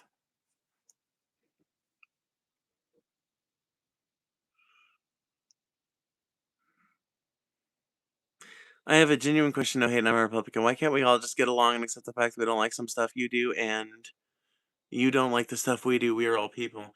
Well, mostly because the people that are on your side are not content with merely letting me live my life. They want to, like, make it illegal, you know? They want to make it illegal and make it very difficult for anyone to get arrested or fucked with for harming us. Not universally. There are people that are more nuanced about it, but there are a lot of people with, like, just this side of violent and some people with actually violent takes about trans people, and they all occupy the ranks of the right. Doesn't mean that every person on the right feels that way, but it is a tendency that exists on that side. And until people stop, like, threatening to kill people or postulating excuses and reasons why they should get to kill a trans person in this, that, or the other situation. Like until that shit fucking calms down, until like the rabid defenses of the killing of Renee Good and Alex Pretty chill out. Like I feel like there's kind of a goat on the log situation here, where on the one side you've got people that in my opinion, are righteous and moral, which are the people that are standing up for people's right to protest, people's right to go about their daily business unmolested by the police of the United States. Federal, local, state, doesn't matter. And on the other hand, there's like a big cadre of people in this country that seem willing to push us both off the cliff if it means that the forces that we're all protesting against get to run roughshod over all of us. And the only reason why so many of them feel that way is because it's allied with their tendencies. And to me, that just seems like a pretty reprehensible way to go about politics. I, too, wish that the rhetoric would calm down. And I don't engage in any violent rhetoric myself. When someone dies at the behest of some politically motivated shooting and it's some Republican right wing figure, um, like my take is never like celebratory. My take is never like, yeah, that's something we should continue doing, you know? So I feel like it's up to the Republicans and the people more broadly on the right in general to lower the temperature. People in chat spreading terroristic views, halt that activity because it's definitely not legal. What the fuck are you even talking about? Pathological liar pretending to be Southern calling me a retard. You've got such a problem with the word, but you have no problem repeating it with quotes around it endlessly. This is what we call virtue signaling, folks. Defend your fake identity? I don't give a fuck what you think about a goddamn thing. I don't gotta defend shit to you, bitch.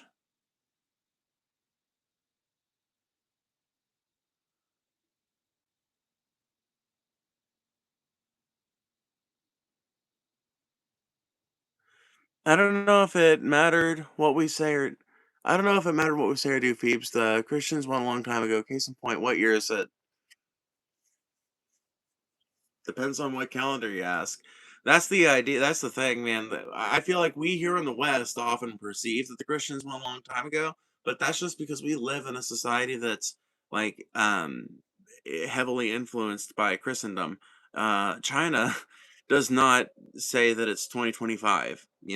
Like in the um, I don't know what year it is according to the Chinese reckoning, but I know they use a different calendar than we do. And there are a number of different calendars that are used locally in different places. The calendar of business may be the Gregorian calendar or the, is that the one we're on? Whichever one. Franciscan calendar? I don't fucking remember. Whatever monk it was assembled the current calendar. I can't remember his name or order or whatever the fuck.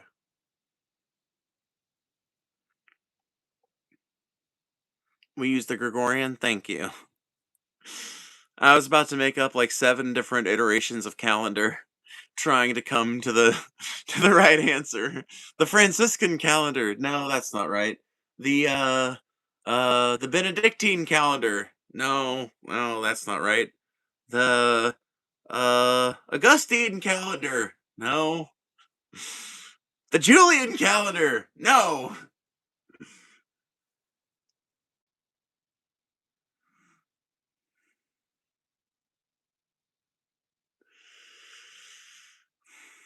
Thank you, King Bucks, for another $10. Holy shit, we're up to 165 bucks tonight. You guys have been so fucking generous.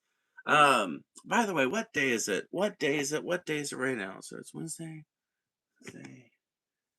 What day is it? I think tomorrow night we are going to do part 3 of the religious ode. The long-awaited part 3. I've been talking about it, and life keeps getting in the way. But tomorrow, 8 p.m. CST, I'm gonna get that set up, and we are going to cover the last bit of religiously themed content that we have, covering our thesis, basically, which is that a lot of our problems when it comes to the current Iran war and geopolitics in general come down to the incestuous relationship between the world's 3 major religions, or at least the 3 religions that are complicit in this conflict. And that it is the primary justifying factor for all of our activity in the Middle East. So if that sounds interesting to you, show up then. Have you ever thought you weren't trans after transition? No. These maggots want your cake so bad it's kind of funny. It's fucking hilarious, honestly.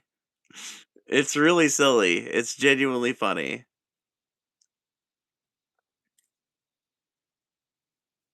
Isn't it more a tool? Exactly. Yes. That's what I mean. It's a tool. It's one of the ways by which it is justified and by which the real motivating factors are kept kind of sequestered from the people, hidden you know? They keep the real reasons behind conflict in the Middle East effectively under occultation by setting up this really fervent religious debate and by playing at that and by funding media figures that are willing to stoke the flames of that. That religious battle has been there for a long time. It wasn't invented in the modern day. Make no mistakes about it. It's something that billionaire interests have decided to stoke the flames of because it's an effective method for manufacturing the consent of the people in participation in this conflict.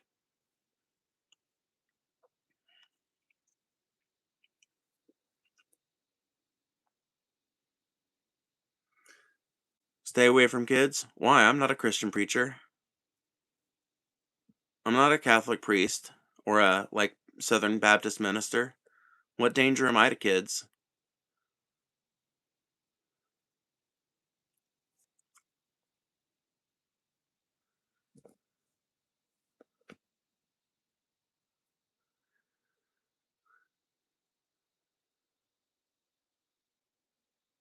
Make sure you get out of bed today and find a job.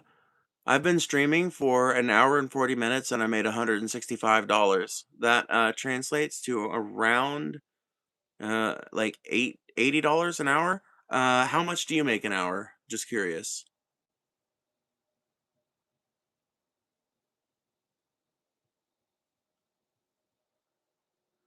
I wonder if these chuds would dare say this stuff IRL. No, as evidenced by the fact that I've never had any of this, never had anything even like approaching the type of reprehensible shit that people will say in this chat ever said to my face in real life. No, people never say this shit when they're actually standing in line at the grocery store or sitting next to somebody at the bus stop. In public, these thoughts stay inside.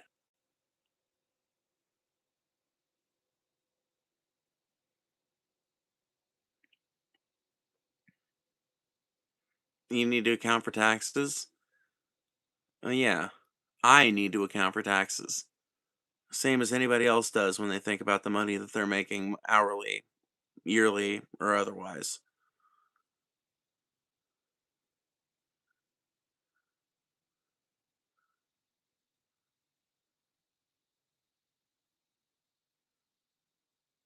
If you express yourself in the line of grocery store the way you are now, people would say the same shit, wake up.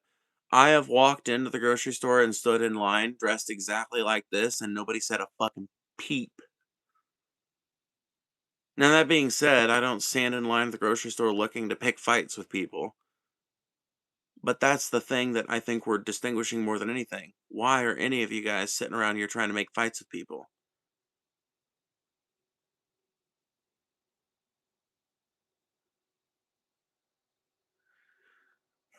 Talk about the Epicurean paradox. I am not familiar enough with like um, Christian theology to know what that refers to, or philosophy, whichever. I don't know. That sounds like it's either. E- I can't remember if Epicurus was a Greek philosopher or a Christian philosopher. Whoa, well, it doesn't matter. I can't give you a good answer, so it doesn't matter.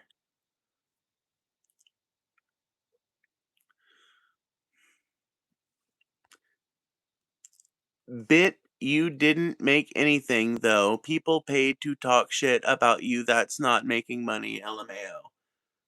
I guess you just got here, huh? Most of those donations were from people who fucking love me. And that's not even that's not even before we get into, the gifted memberships and stuff.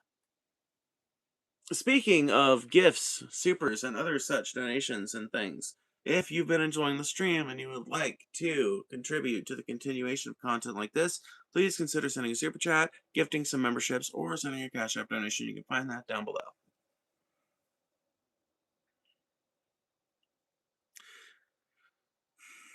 Epicurean paradox is basically God would prevent the bad things. Oh, is it the um is God yeah, okay, I think I know what you're talking about. Let me look it up real quick cuz I think Let's see.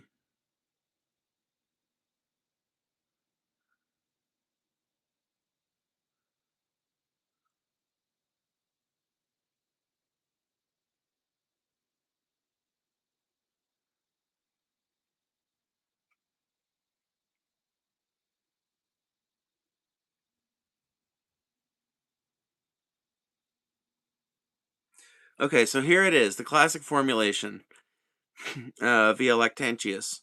Is God willing to prevent evil, but not able? Then he is not omnipotent. Is he able, but not willing? Then he is malevolent. Is he both able and willing? Then whence cometh evil? Is he neither able nor willing? Then why call him God? And this is one of the fundamental passages to my own personal atheism. Actually, I just for some reason I didn't think about it under that name. But yeah, I think it basically disproves the notion that there is or could be a God that interferes in human affairs, because the problem is exactly that. Any God that we would recognize under the constraints and ideas that we associate with a God cannot exist with a world as fucked up as ours is. And that was all the way back in Epicurus' day that he was saying that shit. So you can only imagine how much worse things have gotten and how much more stark the paradox has gotten as a result. Ultimately, I think the only conclusion you can come away from with the Epicurean paradox is like, well, if there is a God, then he must not care about human affairs whatsoever. Because in that case, you could have something that you could technically call like a creator deity that maybe some people would call God, but you would definitely not be working with the God of the Bible or the God of the Greeks or anything like that. The gods, I should say, of the Greeks.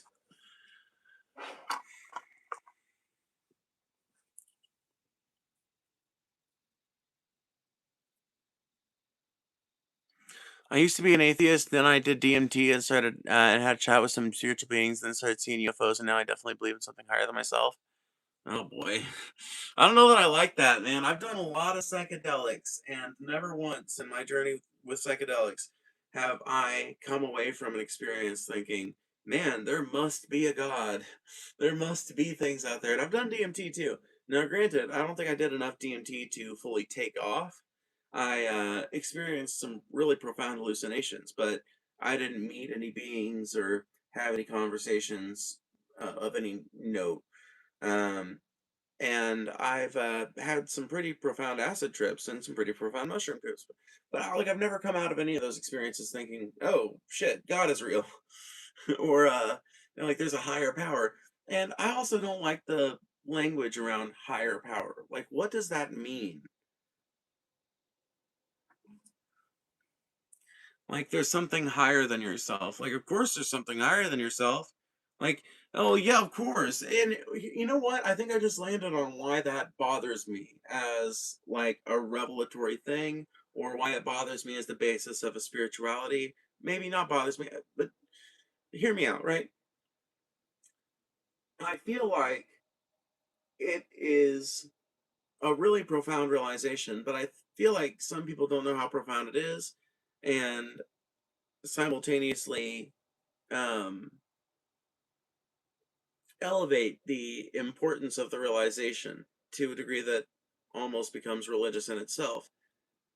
The baseline realization when you um, go from being an atheist to being like, oh, maybe there is some kind of higher power is basically you've been deconverted out of the idea that human beings are at the center of everything, which is the Christian myth, right? The Christian myth, if you really like critically examine the myths of Christianity, Islam, and Judaism, they all center human beings at, the center of all events, the end of all states and beings, the end point of it all, the intention of the universe is centered around us. Um, you becoming an atheist broke you of that, but then you when you come to understand that there's a higher power, as long as we take that to mean you realize that you are just a human being that is part of a greater whole that has a lot more influence, even if it doesn't have intention. It's got more influence and power and magnificence than you could ever hope for. And that is, I think, a really good, beneficial realization. But I think that some people take it to a religious place when they start associating it with a personal deity or anything like that. Ow.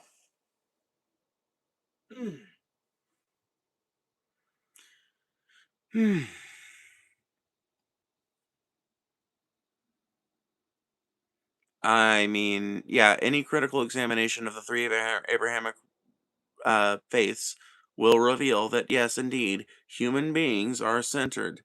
Yes, human beings are centered.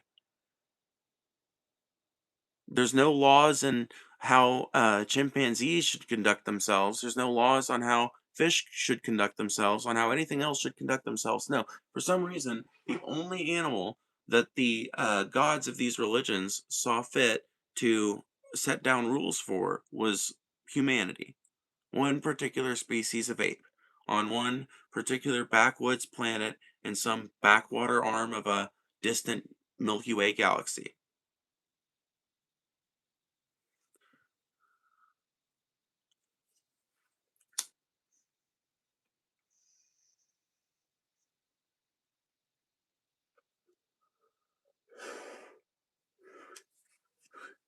Humans are the humans are the thing for which the world was designed in all three of the Abrahamic religions.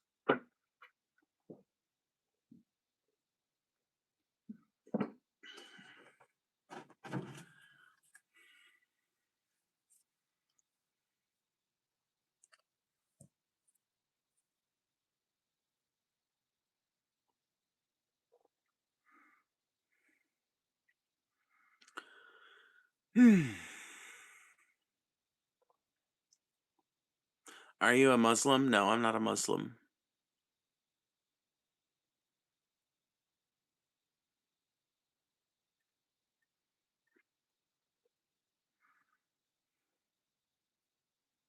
Can you have an original thought? Can you?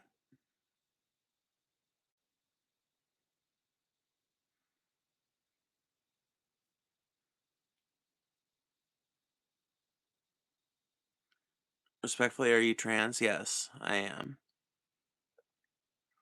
Are you a girl or boy? A girl.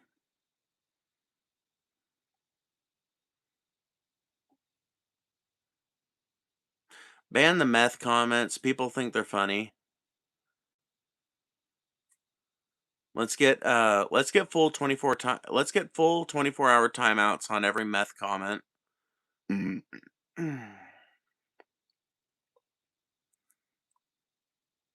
I'm sitting here smoking tobacco and I'm sick of people spamming meth in the chat.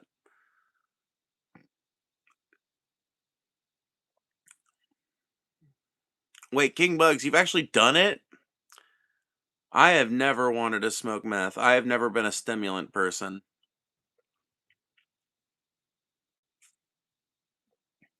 That's crazy. What was it like? Thank you for the $10, by the way. I do appreciate it. We are almost up to $200. We're only 25 away. Holy shit. Don't let King Bugs carry the whole weight of the donos, guys. Somebody else send $25. If you've been enjoying the stream, hit up the Cash App down below or Super Chat. You can give memberships, you can send a Super Chat. Either way, it helps. Nothing like what the chuds describe. Well, what I've always figured is, like, from what I've seen of other people doing it and knowing some people that kind of had a problem with it, it seems like it's like an upper that makes you kind of like excitable and a little paranoid, maybe a lot paranoid in some instances, um, and like anxious and busy. I don't know how else to put it. That's how I've described it. Like, or that's how I've heard it described anyway.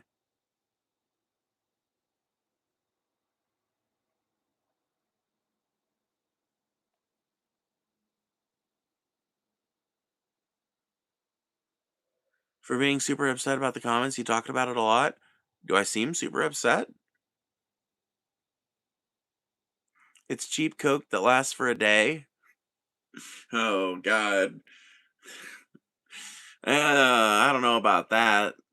I don't know about that because it feels like there are different types of people that do those two drugs. But if you say so, I trust. I trust that you've done coke as well to be able to make the comparison, though.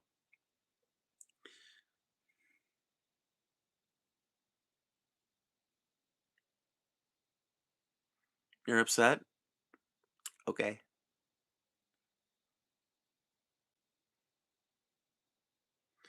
Name calling would dictate you're upset? When's the last name I called?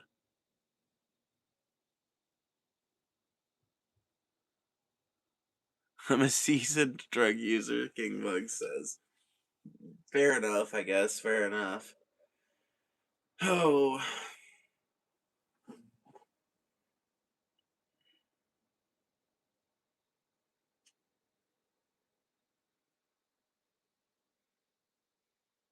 is Charlie Kirk a hero? Nope. You're a charlatan peddling in mental snake oil that motherfucker is so anxious to type out a response that they couldn't even fucking type it out before they accidentally hit enter. The guy that said it's nothing like coke is focused on the body high instead of mental effect.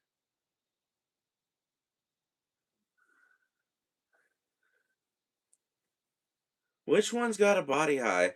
I've done coke before, but I've never done meth, so I've got very little basis of comparison.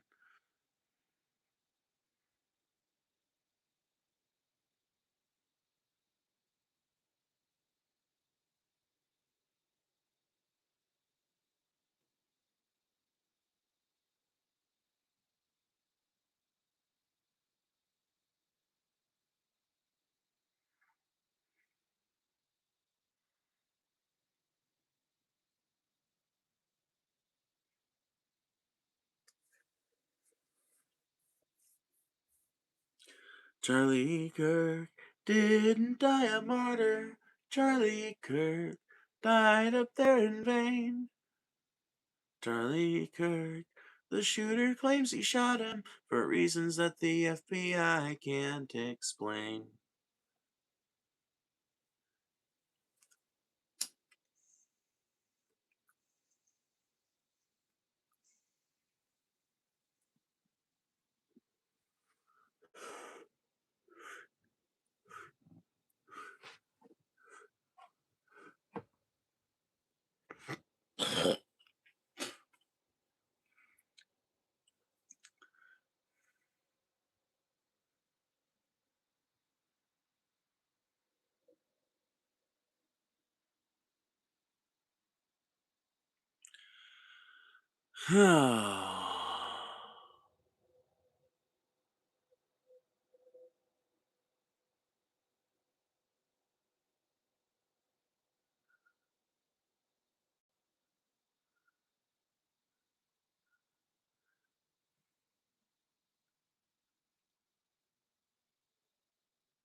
What? I wrote a little song about his death.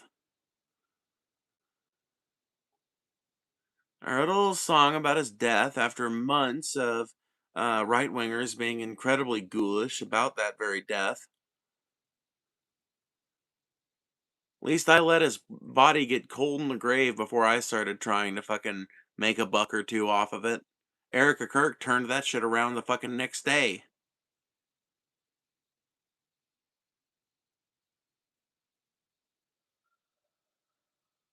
At least I had the common human decency to let his fucking body get cold in the grave.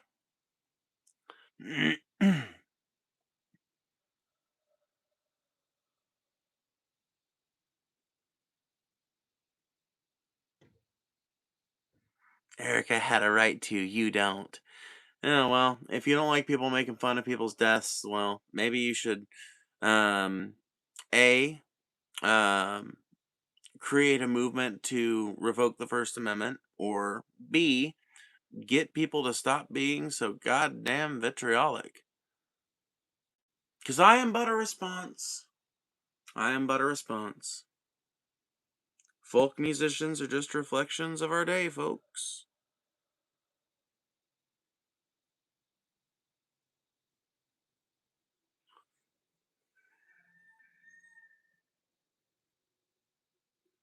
Yeah, Charlie Kirk made fun of fucking plenty of people dying too. So it's hilarious that people want to moralize about people making fun of his death.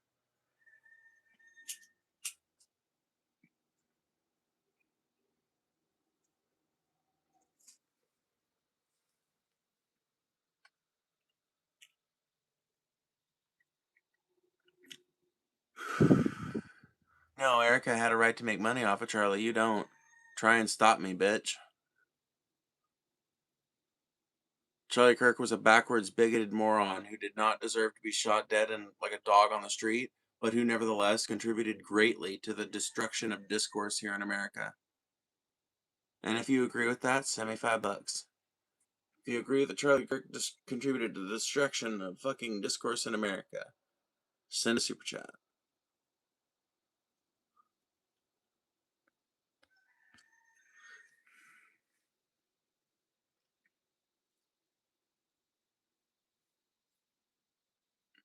And get a job. I already have a job. I'm a monetized YouTuber. You seem like you're awfully bitter about that fact, but that's not my fucking problem, bitch. Charlie Kirk manifested his own death. Well, I mean, he could have fucking led a different life that did not encourage so much political vitriol. That's all I'm gonna say. I'm not gonna say that he deserved it or anything like that, because I think that assassinations are bad no matter who they happen to. But well, not maybe no matter who they happen to, but I think that they are generally a bad thing, and in this case, it was a bad thing. But at the same time, it's hard to not look at the kind of legacy that he left in the wake of his death.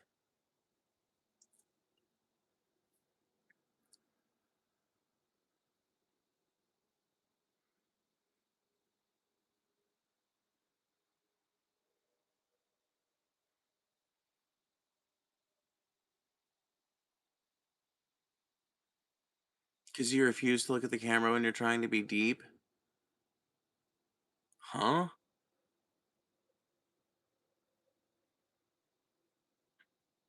It's almost like you're pulling these points from memory. Are you retarded? That's how all conversation works, moron.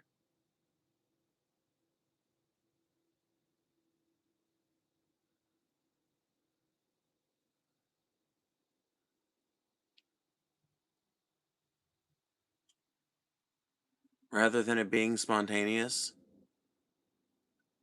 uh, there is no such thing as truly spontaneous conversation. All conversation is predicated upon people examining their prior memories of different events and assembling that into some, you know, a statement of relevant facts or continuation of the conversation based on a synthesis between current context and previous memory.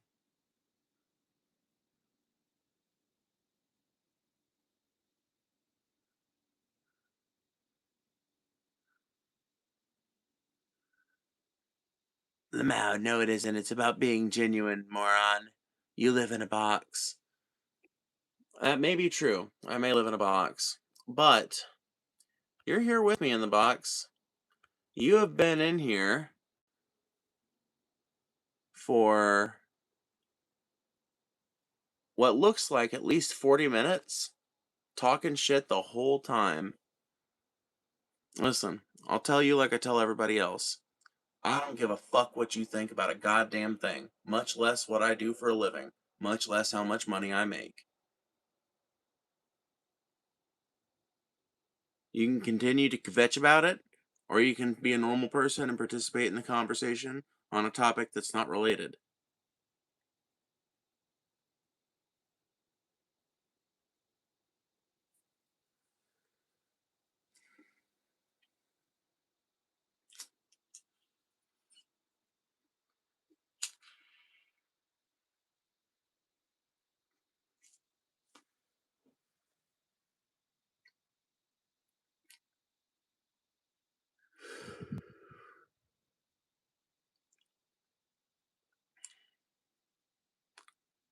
Did Phoebe just say kvetch? I did. I did.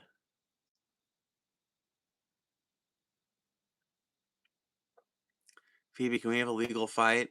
No. I don't really feel any particular need to extrapolate any current or present political disagreements with anybody I can think of into the world of physical violence. So I'll take a no on that one. You look upset. You seem obsessed. Little surprise stream still going? Well, the viewers have been really fucking high for this stream, and the earnings have continued. So, you know, I'm kind of hoping that we can get up to 200 before I get out of here. It'll only be 25 more.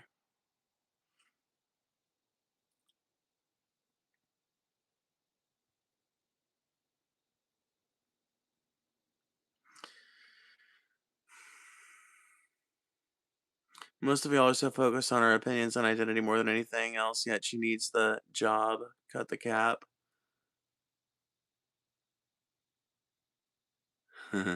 That's a good point. Yeah, all those get a job comments are really just because they don't know how to handle the many disagreements that they have with me, and they would rather that I just shut up and not be on the internet. They like it when people like me are forced to work shitty McDonald's and Taco Bell jobs and forced to serve them their shitty, overpriced fucking fast food meals. And they hate it when someone like in that position is able to rise above it and start preaching their socialist bullshit online. They hate that more than anything. The upwards mobility that they always preach about being so great in America, they hate it when somebody actually is able to luck out that way. Yes, so stop. Never. Never in a million years. Not for you, not for my sister, not for my mama, not for an alien if it came down before me, not for God herself if she appeared before me right now and asked directly. Nope.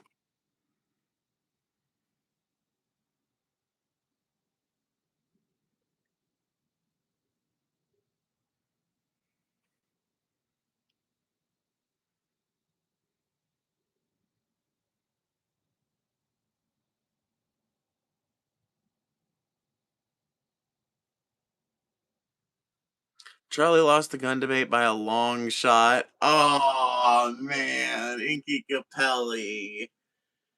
Oh, right in the neck. Damn, that one hit hard.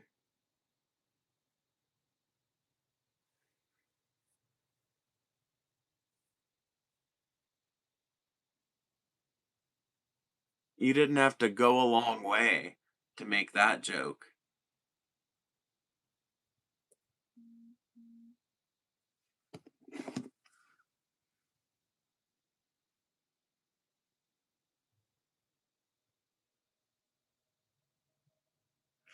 Angel Lashkins is a crusty old bitch.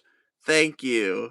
I don't know who that is, but Angel Lashkins, you're a crusty old bitch, and somebody just paid me $20 to say that on Cash App.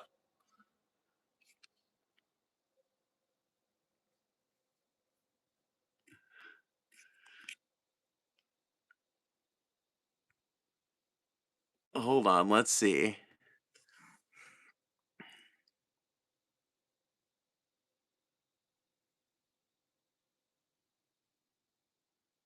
I'm 60. I watch all this bullshit come to fruition. Well, you don't make shit or you would dress better and have a nicer home. This is not my home. Dumb bitch. Number one. And you only make about 40% of that. Apparently, you don't know how YouTube works. YouTube takes around a 33% cut. So I get to keep about, 66% of that. And then what is taken out in taxes is between me and the IRS.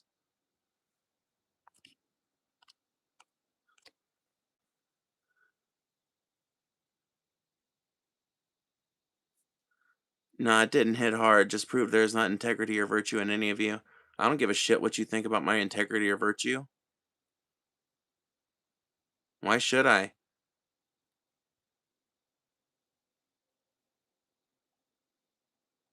Waiting. Some reason why I should?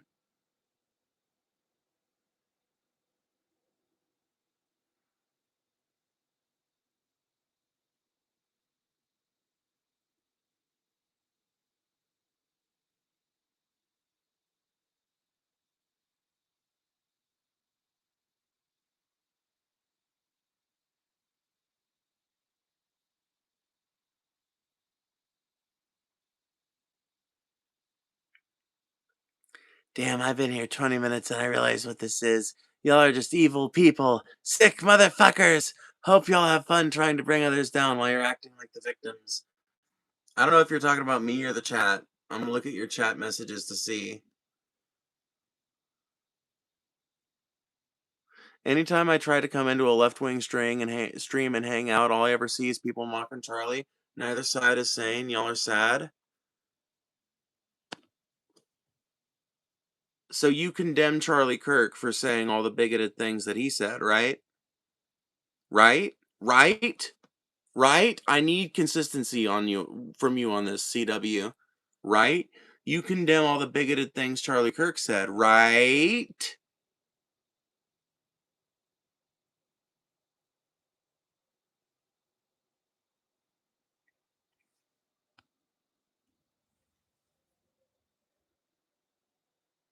I don't know why this pissant is still being allowed to talk to me like he's a motherfucker that deserves my time or attention, but I'm done with it.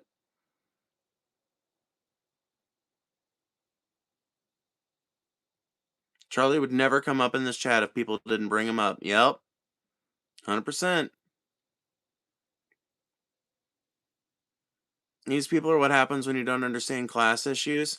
Oh, so I guess if I understood class issues, I would be dressed in a polo shirt and I wouldn't have a queer flag and I'd be in like a perfectly festooned office with like a little ivy plant in the back, right?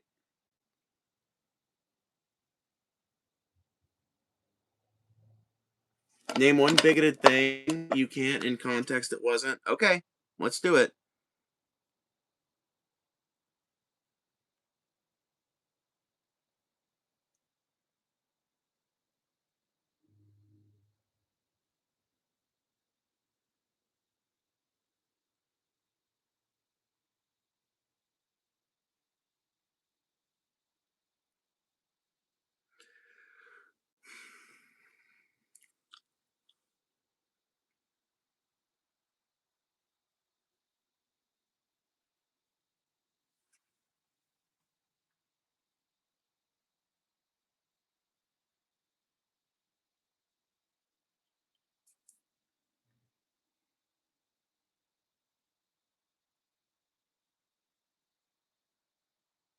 Okay, so let's just read off a few of Charlie Kirk's bigoted statements.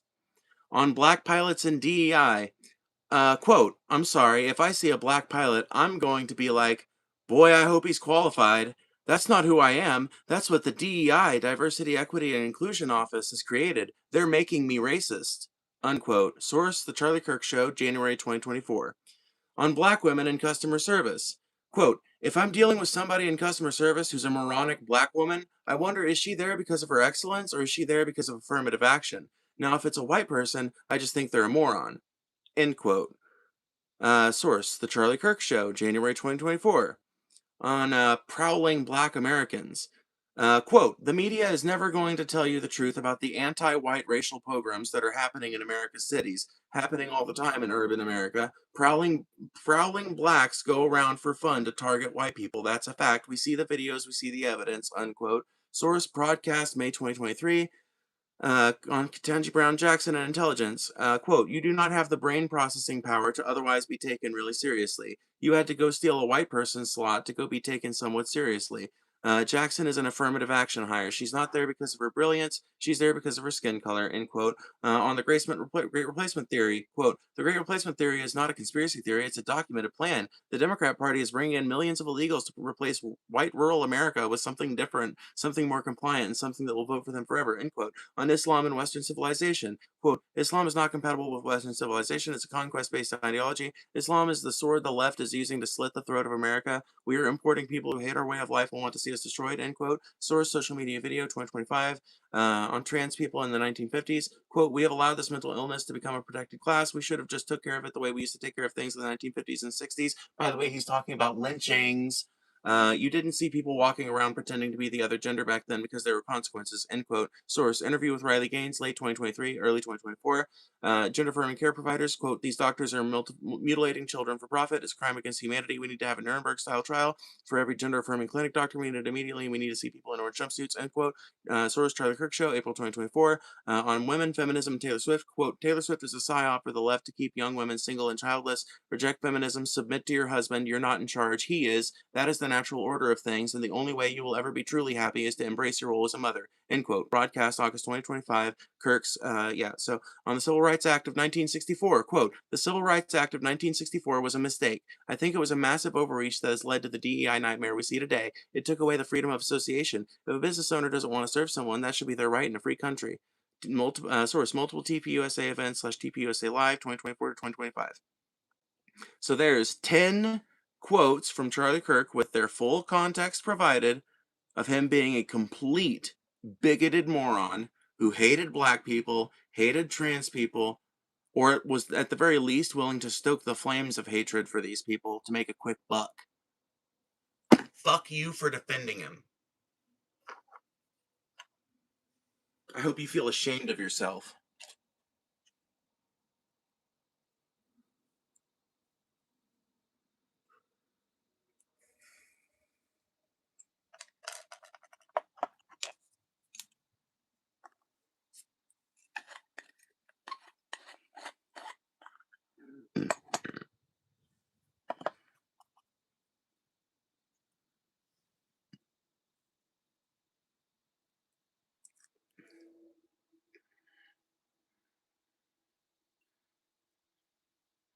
By the way, I wasn't calling you classless. I was saying a ton of the chat doesn't have class consciousness. Oh, I thought you were talking about me. Sorry. Dude, it's funny. Matt was just talking to me about this the other day, how I will very often, or maybe it was Kyle, I can't remember, but somebody was talking about how I will very often think somebody is saying one thing and then they're actually agreeing with me, but I'll take it like they're trolling or something. It happens. No worries.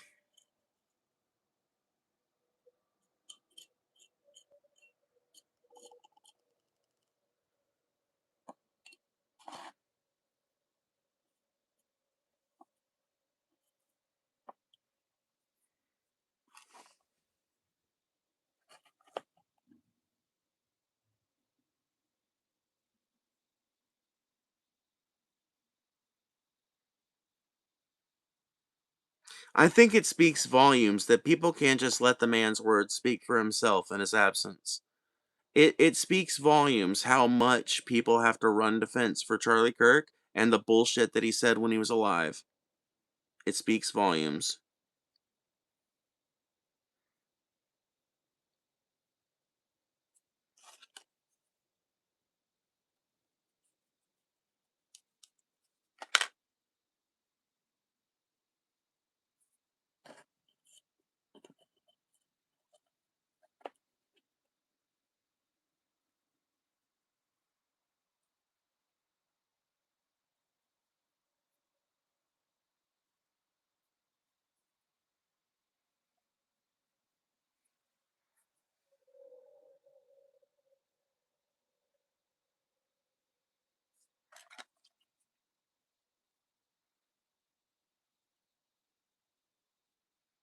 Who up Charlie and the Kirk right now? What the fuck?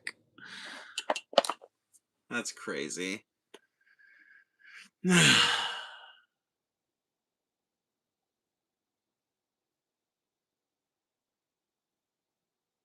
He probably shouldn't have married an assassin. Did you guys see that outfit that Charlie Kirk or that Erica Kirk came out in the other day? Looking like fucking Laura Cross or some shit. Laura Croft, I mean. Laura Cross. Thank you, King Bugs, for the $10. I appreciate that a ton.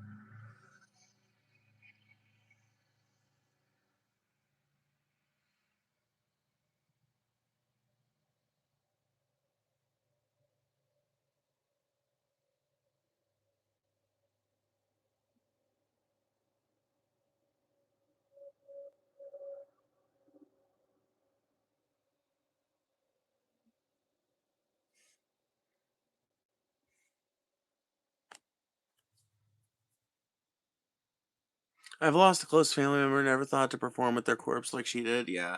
Never would occur. I don't think it would occur to most of us, King Bugs. Let me put it that way. I think to most of us it would be a foreign thought. Phoebe, you know that movie where people go into this bubble where they die and are resurrected in a loop over and over again forever? No, I do not. Oh God. Okay. I will be right back. I'm gonna go use the bathroom. And then we're gonna start winding down the stream, I guess. Oh, but it has been a good one.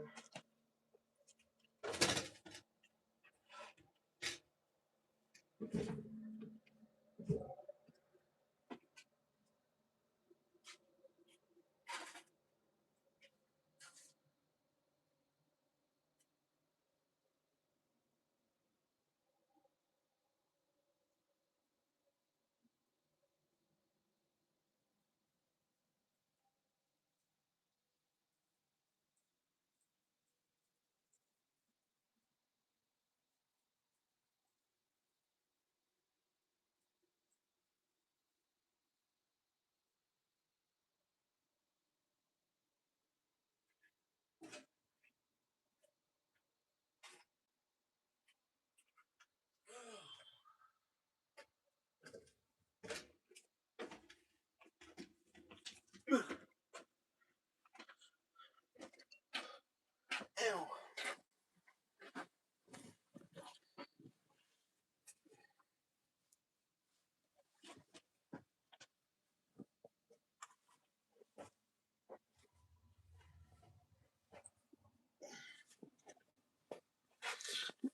Oh. Okay. Alrighty. What are the patches on your vest that say all kinds of different things? There's all kinds of different ones on here. One of them says die, one of them says do no harm but take no shit. There's a ton. I need to just make a video where I go through all of them. Do we have any three body problemers in here? Maybe. My chat does trend towards, well, at least the regulars and the people who are left after all the trolls leave and shit. It does trend towards deep thinkers, so.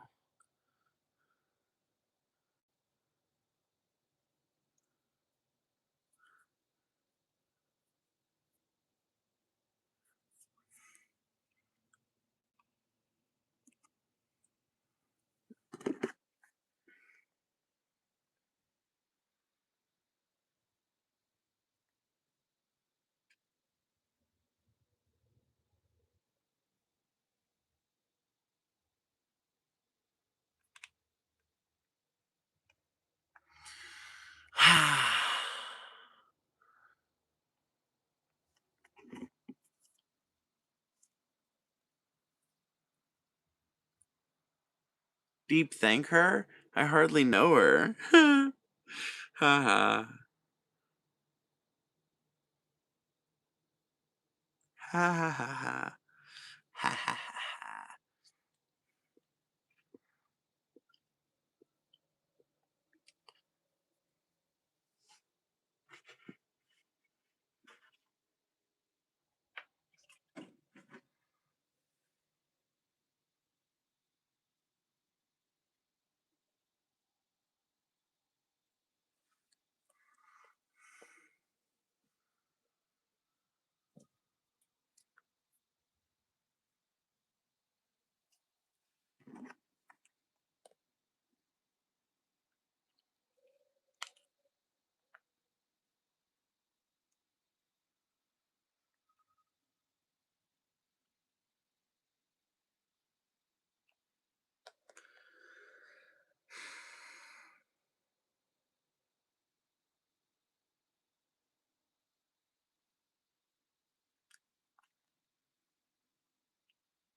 Are you on HRT? And if so, how long? I've gone. I've been homeless so many times. I'm not on HRT right now. I've been on it in the past, but I too struggled with homelessness for quite a while, so I haven't been able to get back on it. Hopefully here in the next few months I'll be able to afford health insurance and then I'll be able to get on it.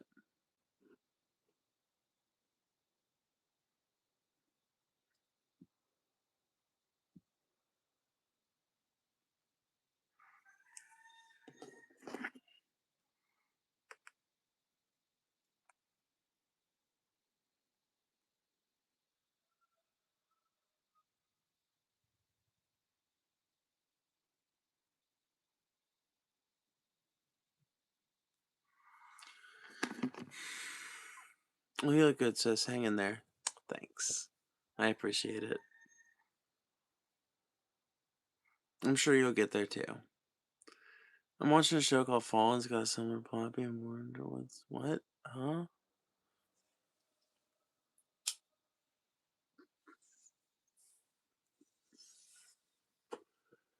Fuck it, it's the end of stream. It's getting close to the end of stream anyway. I think we'll do like 15 more minutes. $10 from Kingbugs. Thank you so much. And with that, we're only $1.02 away from getting to 200. So that's as good as making 200 tonight, which is awesome. Thank you guys so much. That's awesome. That's so great. That's so cool. Thank you. Whee!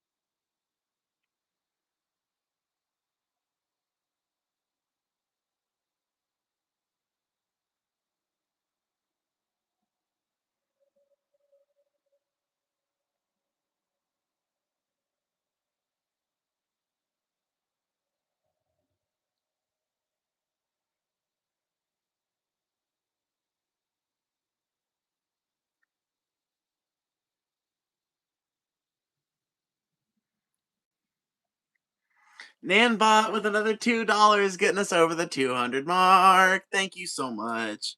I appreciate that a ton. Thank you. What a kind soul. Thank you.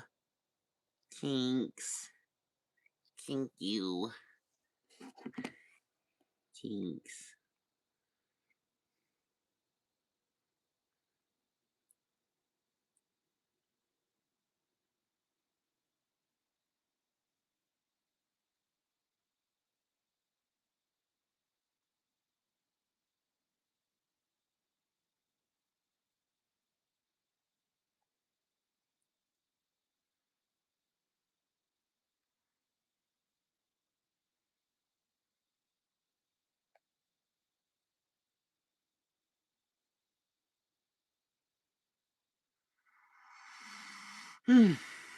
That is so fucking cool. Thank you guys. I appreciate y'all.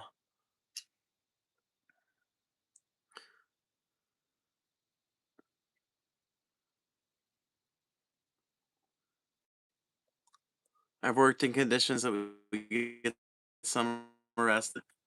Ooh. Expound.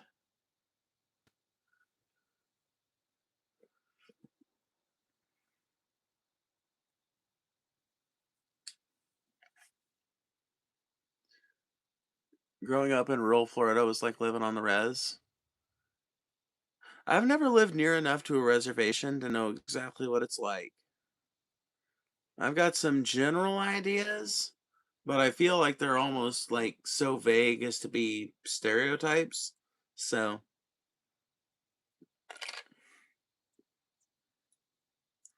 I worked at Dollar General. It is the gas station of general stores. True. True. Dollar General is a soul sucking place. Even if you're a customer, it is just a soul fucking. It is just a soul sucking place. Cause, and here's what I think. Um, Here's what I think makes Dollar General soul sucking. Number one, the outside is not soul sucking. I feel like any Austin here. Like maybe I should make an any Austin style video on talking about this very topic. But anyway, I so number one, the outside of a Dollar General is not soul sucking usually.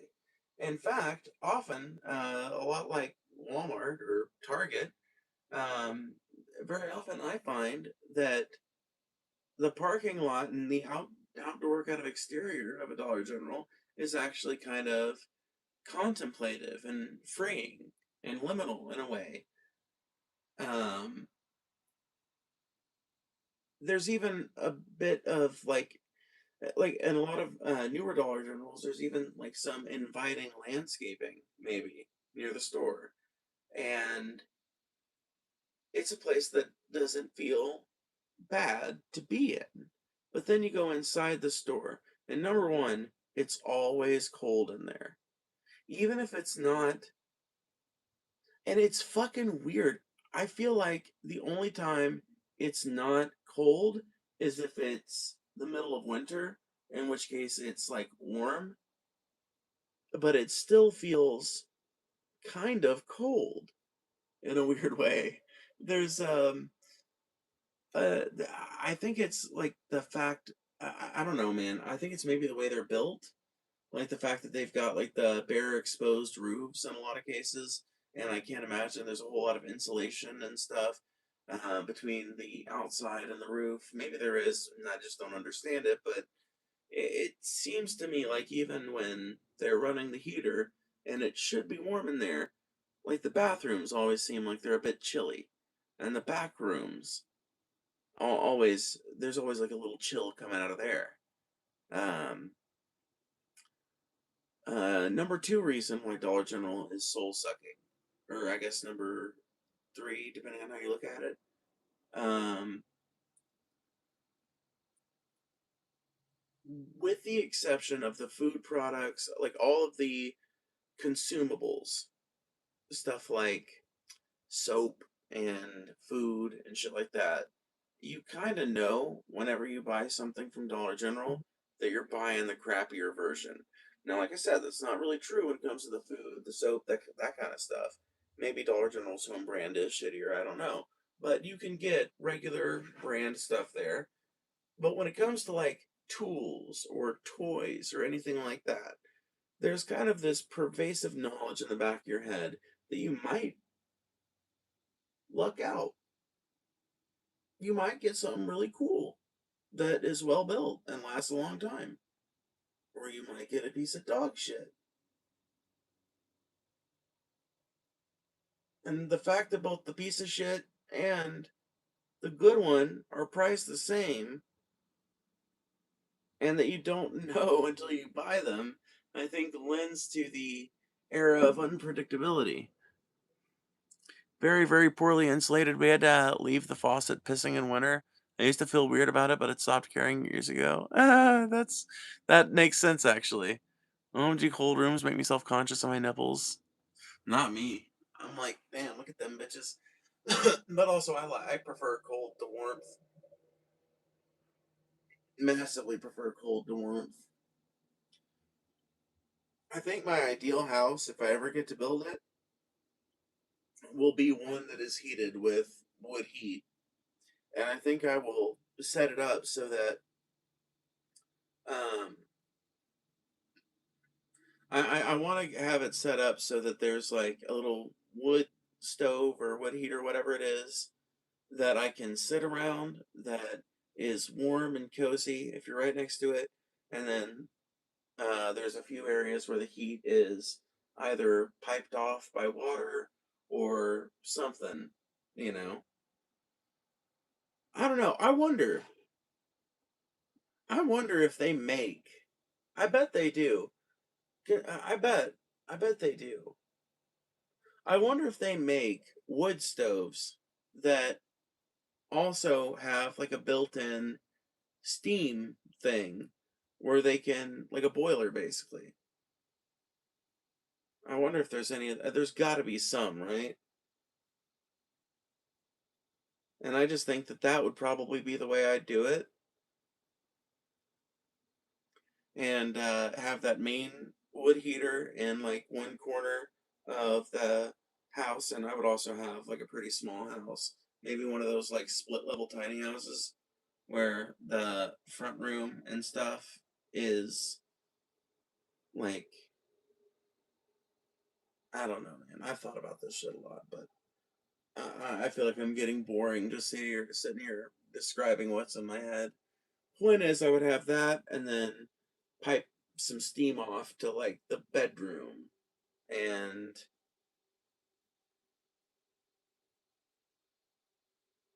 maybe like the upstairs if I needed it. But I probably wouldn't, considering how heat works. So I'd probably just have the other one in like the kitchen near the bathroom.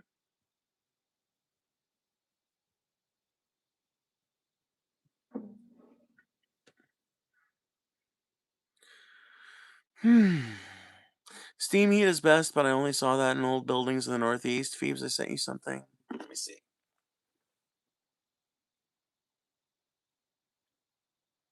Oh, I know about Alan Turing. Yeah. Yeah, I know all about Alan Turing. Chemically castrated by the British despite his many contributions to science. Yeah.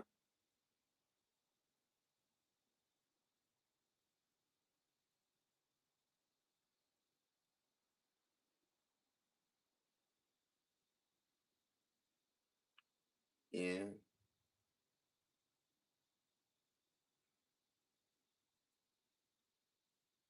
Poor Turing. Makes me sad.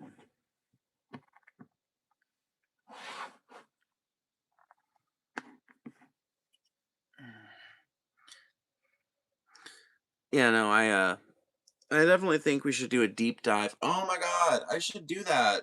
I should do a deep dive episode on Alan Turing. That'd be fun. I could do like a maybe, let's see. I could do like a live stream, maybe members only live stream or something, where I cover Alan Turing's life in great detail and then clip it up into a video.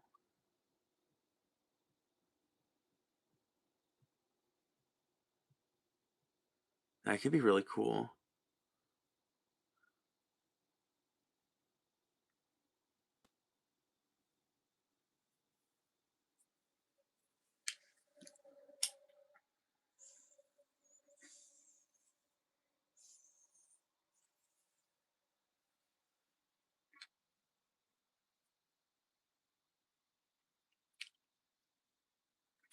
He saved so many and people treated him like dog shit his whole life. I know.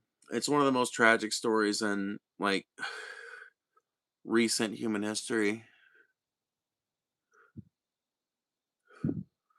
I'm from Florida, but I live in Super Appalachia. When I tell you I ain't built for this shit, I mean it. Super Appalachia? Like West Virginia? The real Turing test is what you think gay men contribute to society? True. True. Do you realize the contributions that gay men have made to society?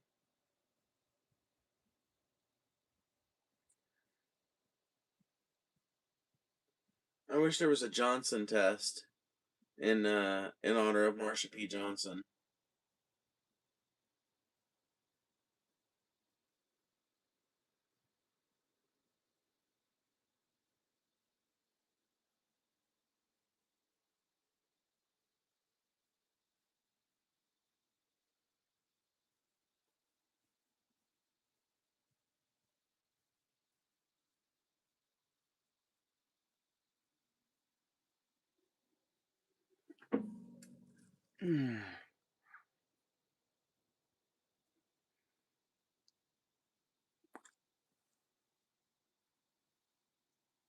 Well, it depends on the gay man. Well, sure.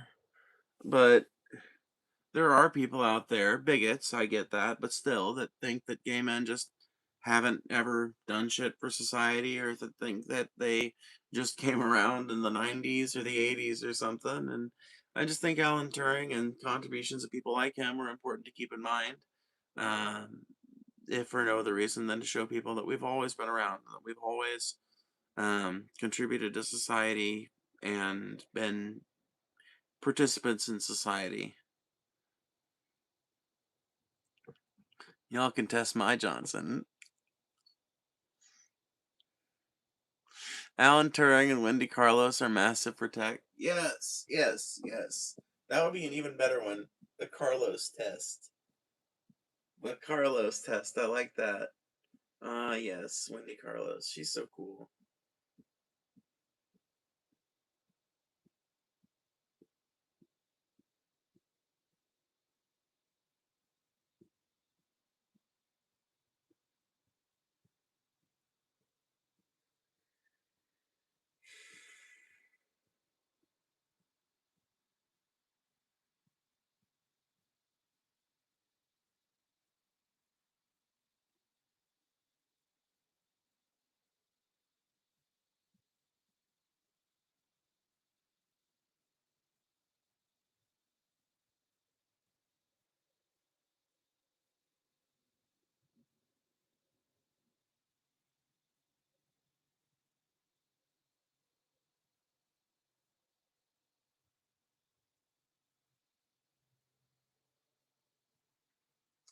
I hope someday that I get to build my dream house. I don't want that much. Not really. I don't want that much.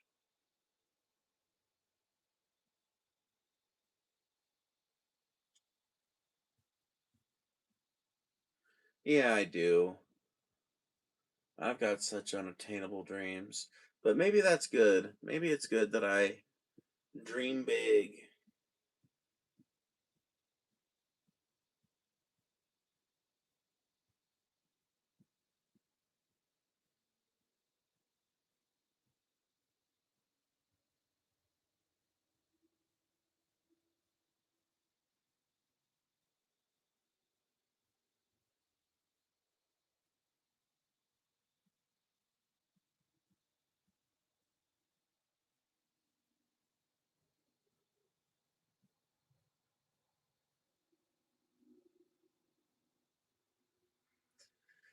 Hmm.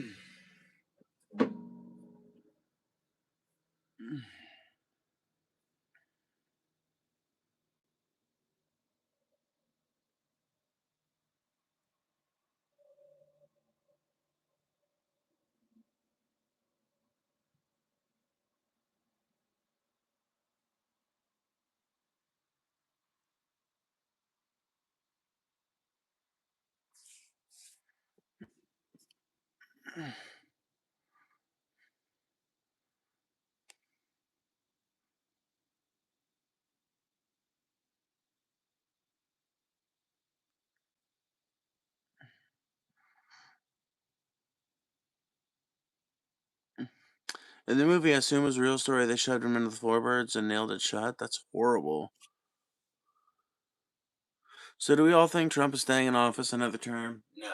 I'm pretty sure that when Trump said the other day at his little speech thing that he was doing, he said something like it's going to be Trump or it's going to be Vance and Rubio. He was saying that is not under any circumstances an endorsement, but that's a possibility, which is as good as an endorsement. So no, it's going to be Vance Rubio, 2028, and I think they're going to be facing off against Newsom and AOC. Newsom as the presidential, AOC as the vice. I don't think they'll let her anywhere near presidential power, like directly. Maybe she'll luck out, or maybe she'll make some luck happen.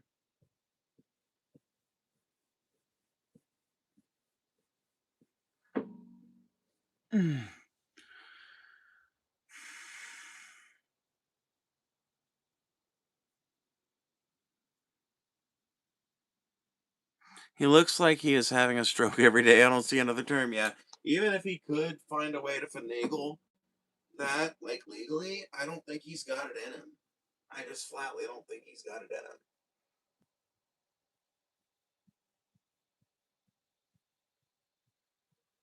Oh.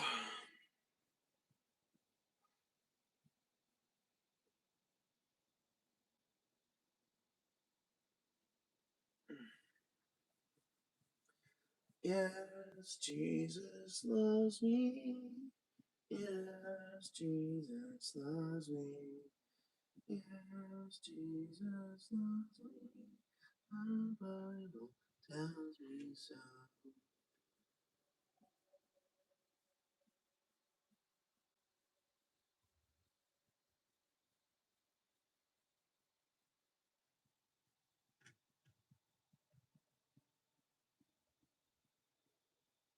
Oh, the possibility. That's another reason. Like, the big reason I don't leave the South, honestly, is just because, like, assuming some rug doesn't get pulled that I'm unaware of, eventually I'll own this land, and, I already live with the people who own it presently, and, like, we are all in agreement that we want to make it better, and the fact that it's not mortgaged or anything like that means that I just get giddy thinking about the amount of stuff that we could do. So I get to thinking like, oh man, how much would it be? Like how hard would it be for me to, for example, like right now we live in a trailer that's just like a single wide and it's got some problems. It's not that old, but it's got some problems.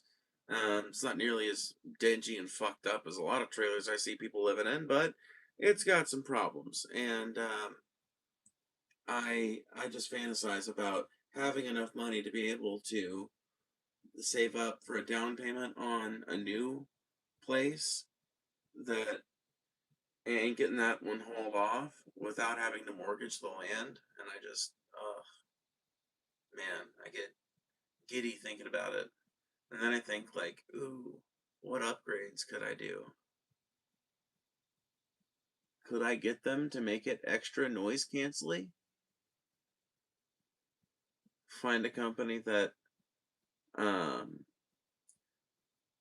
builds trailers like houses instead of just like bullshit.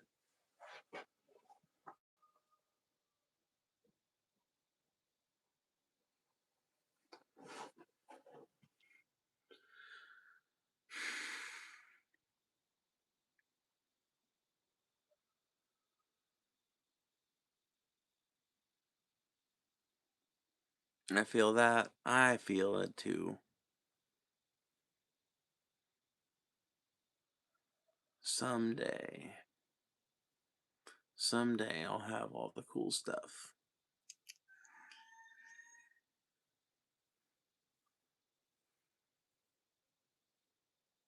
Dude, I got this shit the other day at Walmart. This Jello strawberry cheesecake shit. And man, I don't know what I was expecting, but it is not what I got. I'm gonna eat it, but it's like cheesecake pudding. Or like an approximation thereof. It holds up more than pudding does, but less than cheesecake does, which means it's some weird texture in the middle that I can't describe properly. And the flavor is there, and the drizzle on top, the strawberry drizzle and shit is fine, but it's like, eh. Thanks for the gifted membership. Yeah, thank King Bugs. I wish I could have a Frank Lloyd Wright home. Me too, honestly. I would love that. Honestly, like my dream house is, since I just can't stop talking about it and there's at least one comment indicating interest in the topic. My dream house, I think, even if I could get this one upgraded and at least have a better place in terms of that, I think my dream place would be a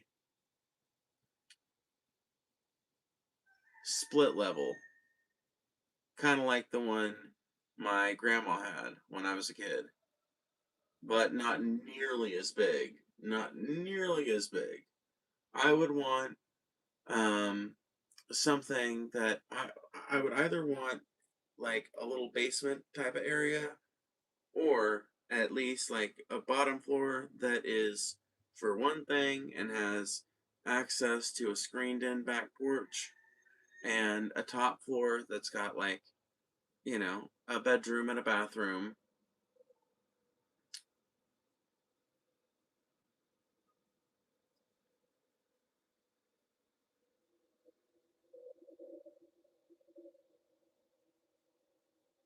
And then on top of the single level portion, you've got like an above roof deck basically, where you can like hang out and you're above everything and you're up high. And of course, there would be a more regular kind of porch in the front portion of the house. I would probably have both porches screened in.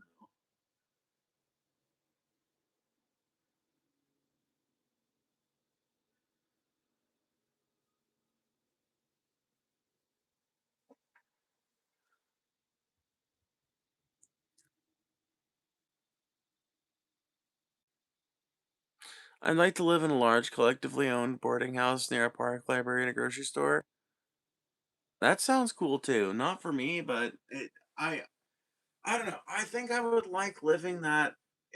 I think I would have liked living that way in other times in my life, and I think I could enjoy living like that. But I don't think that that's like a dream location for me. Sounds fun. I just don't think it's something I would go for as like the long term.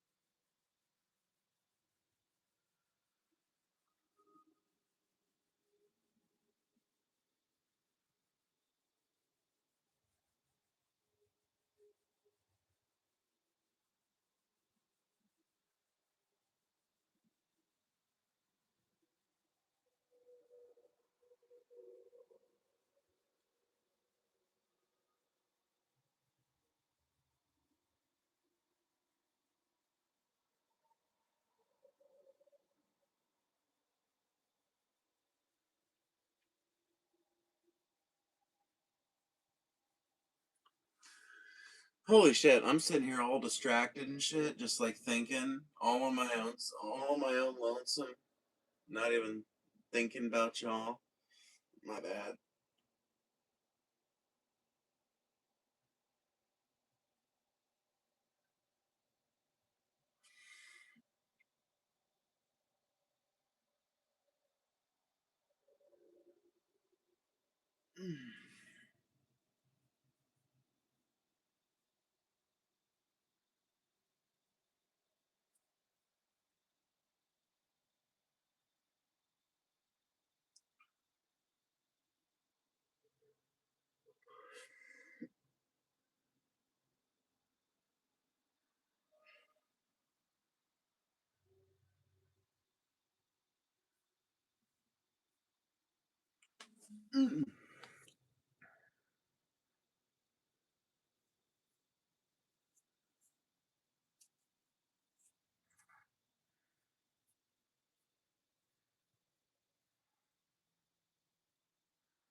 Anyway, I'm gonna go ahead and go. Thank you guys for hanging out. I will see you all later.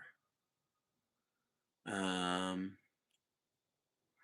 yeah, I'm gonna go ahead and go. Thank you guys for hanging out, though. Peace. Bye.